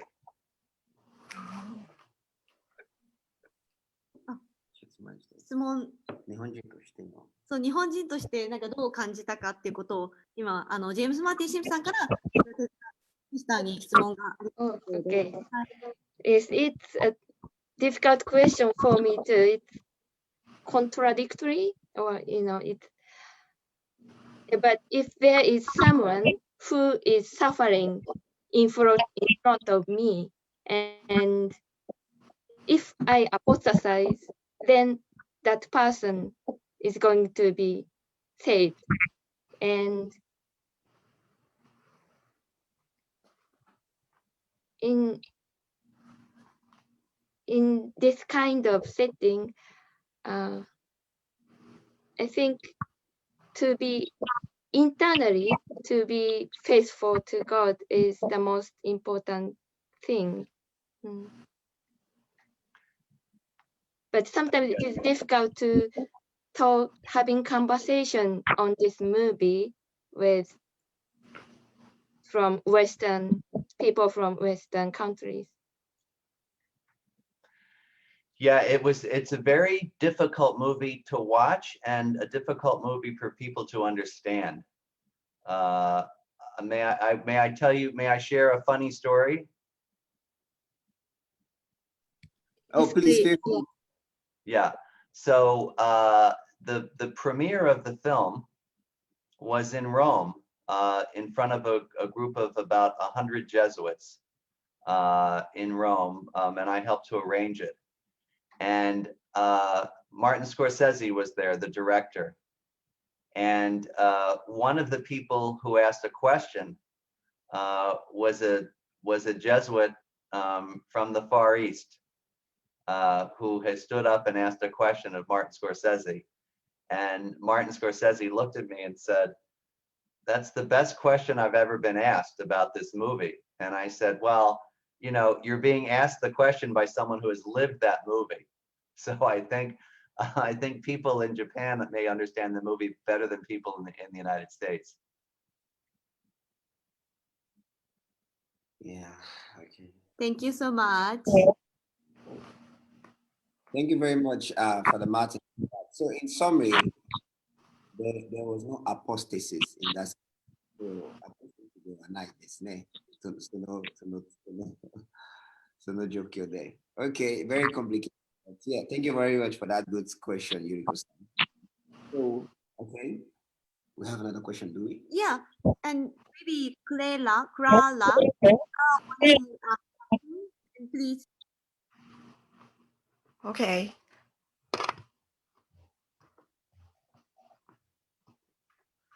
Hello, Father James Martin. It's my honor to be here to talk with you in person. I would like to share that I'm from Taiwan. I joined a Christian community group now, and one of my members admire your work, My Life with the Saints, very much. So she chose Dorothy Day as a saint. Yeah, and my question here is that we know that Ignatius in spiritual exercise mentions about we don't value health over sickness, but now during pandemic we're facing with overwhelming fear, solitude, and pain. And although we know that we're young and not that group at risk of the virus, but we're still very afraid. So somehow we feel that we're trapped in this virus. So I would like to hear that how you see this pandemic from an Ignatian perspective. Thank you. That's a great question. And first of all, please greet it's wonderful to meet you too, Claire. It's an honor to meet you. Please tell your friend, I'm glad that she liked Dorothy Day, especially. You are correct. Ignatius talked about being free of our desire to be sick or well. But it's also important to remember that Ignatius wanted people to be healthy. And in the Jesuit constitutions, asks the Jesuits to keep up their health, right? So he doesn't want us to seek illness. That's the first thing. The second thing, I think the most important Ignatian tool for this difficult time, when you say that you are right, that people are feeling lonely and isolated and sad, is the discernment of spirits. So trying to understand where God is calling us. And I would say that the most important thing is that Ignatius reminds us that God's spirit, for those of us who are trying to do good, is the spirit of calm and encouragement and hope. And so any interior voices that move you to hope and to look on the positive side are coming from God. The voices that are saying everything is hopeless and we should despair and to panic, that is not coming from God. So that's basic Ignatian spirituality. So I always tell people in this pandemic that the voice of God is the voice of hope, which is what we're supposed to listen to. And the voice of panic or despair is not coming from God, and we shouldn't listen to that. So follow the voices of hope in your life right now.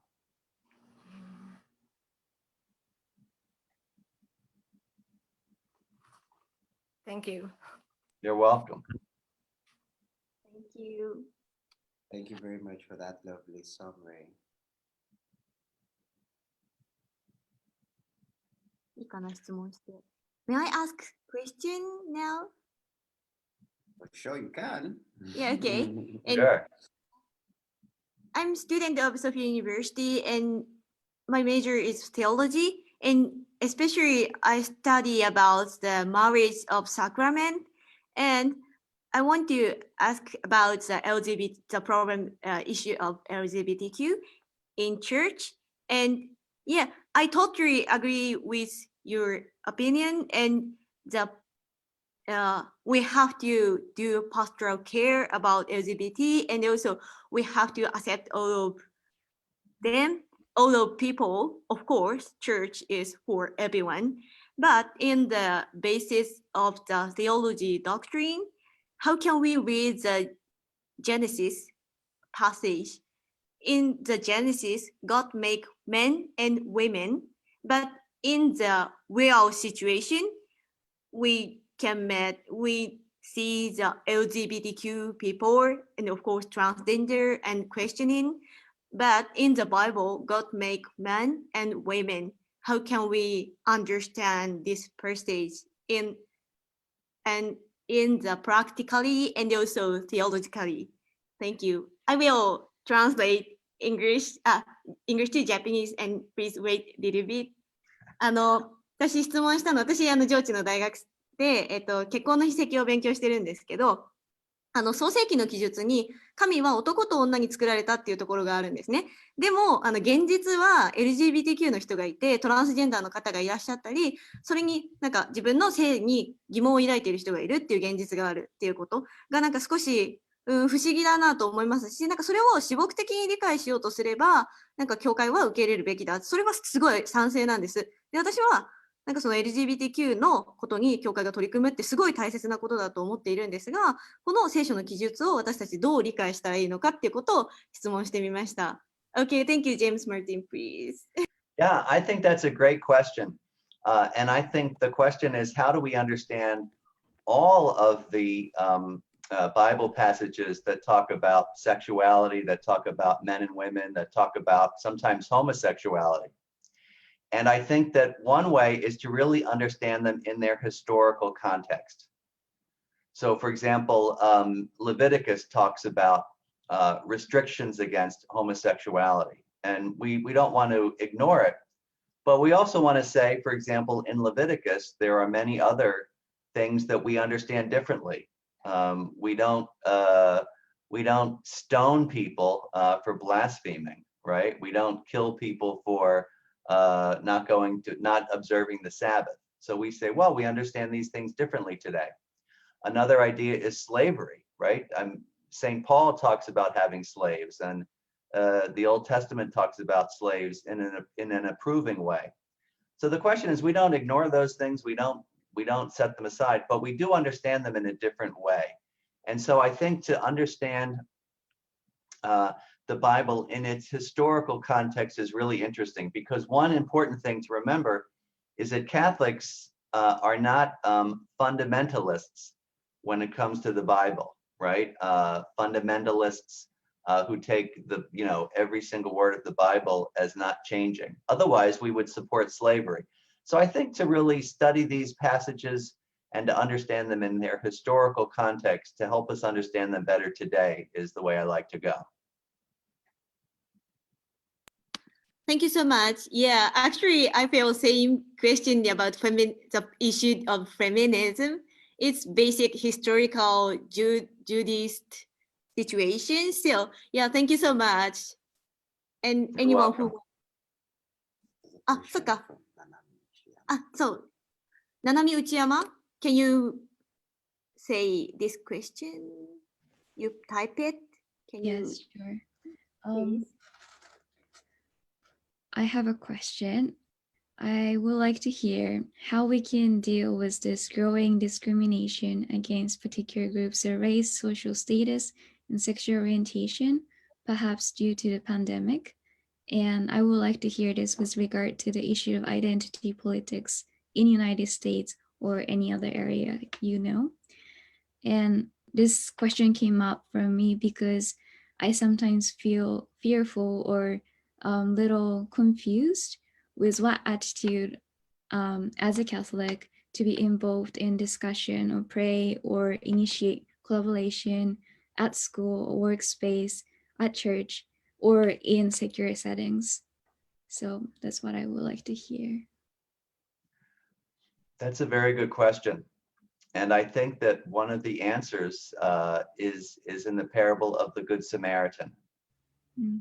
Which the Pope speaks about and spoke about in his document Fratelli Tutti, brothers and sisters.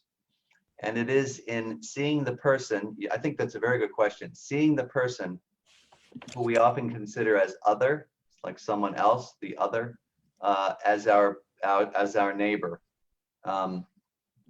In the parable of the Good Samaritan, often we look at it as we are supposed to be good Samaritans to help other people, which is true. But another way of looking at it is from the point of view of the man by the side of the road. The Samaritan who helps him is from another group, is from a group that was hated. And his salvation depends on that person. So our salvation sometimes depends on the people that we think of as different, as other. Different races, different orientation, different social class, different gender, different country.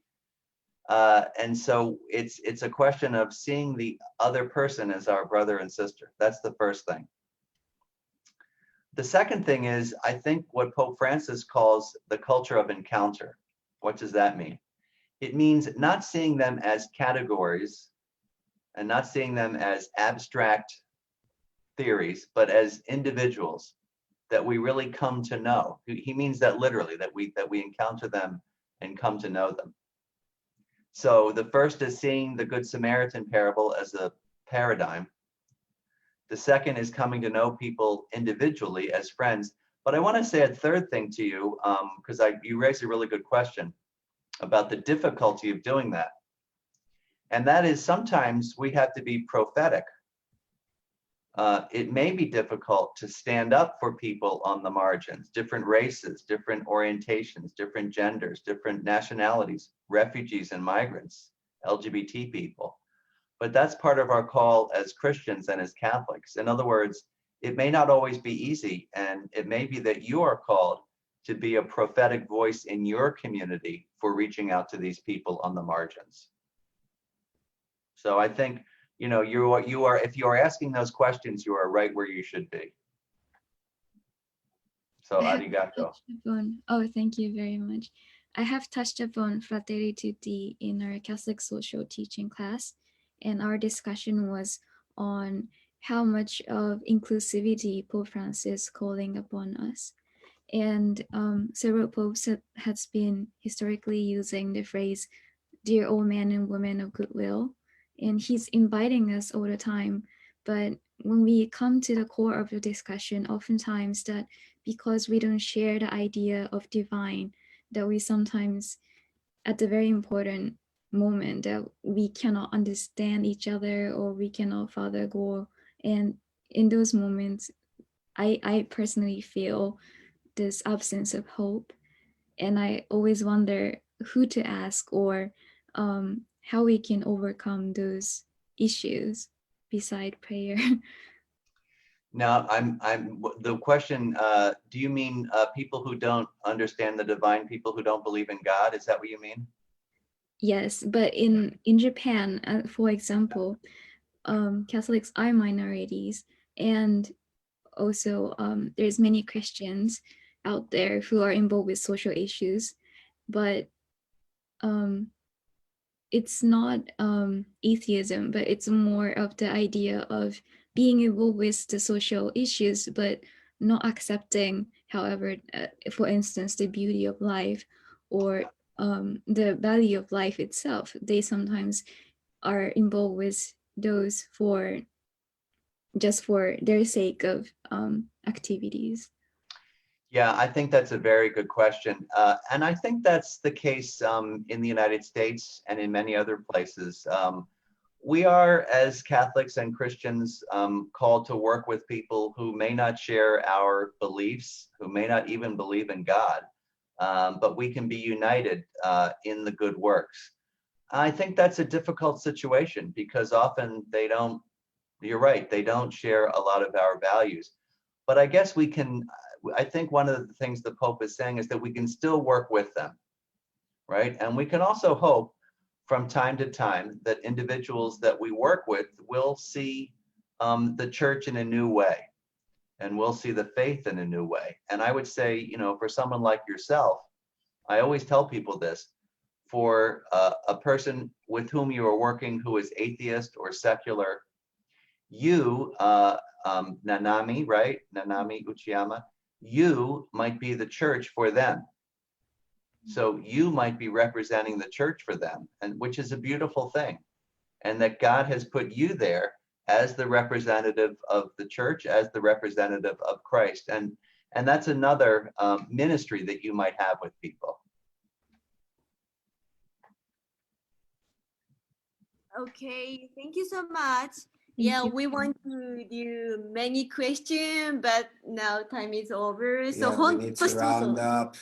そう、本当にたくさん質問したいと思うんですけど、ちょっとお時間来てしまったので。Oh, we got one more question, but we've run out of time. Well, let me go ahead. Let me just say, I'm so happy to be with you. I'm so happy to be in Japan with you. And I just want to thank everyone for your wonderful questions. I want to thank the translators and the hosts for inviting me. And I just think this has been a wonderful conversation, and I'm just so grateful. And I ask you to keep me in your prayers. Okay, thank you so much, Father Martin, for joining us today. And yes, we are even more glad that you joined us today and we had this sharing. For those who still want to ask questions, we are so sorry. We are really running out of time now, and we need to round up.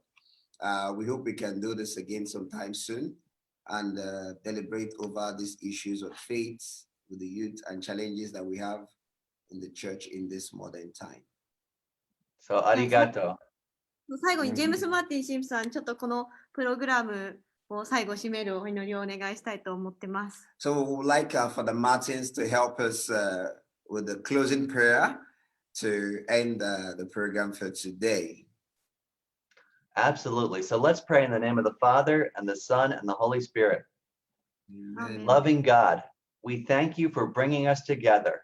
We thank you for the gift of technology, but mostly we thank you for the gift of your Holy Spirit that brings us together in a union of hearts and minds. Help us to remember in these difficult times that you are always with us through the Spirit, that you always promise to be with us, and that you will never leave us. Give us a spirit of hope and courage, and most of all, a spirit of joy. And we ask this in the name of Jesus Christ, our Lord. Amen. In the name of the Father, and the Son, the Holy Spirit. Amen. Arigato. Arigatou gozaimasu. Thank you. Thank you. Thank you very much. Thank you. Bye-bye. Thank you so much. Thank you so much for those who joined us from wherever you did join. Really appreciate you joining us today. ご参加いただきありがとうございました。 Thank you very much. Thank you so much. Thank you very much. 本当にこの技術のおかげで、今日はね、こうやって1年の開催 Yeah, できたこと indeed. There's the power of technology that we can all gather here today. ありがとうご Thank ざい you ま so し much. た。 Thank you so much. Thank you. ありがとうございます。 Today was a good one, right? うん。 I think that was a good show. A lovely prayer time. 本当にね。 A lovely sharing. うん。いや本当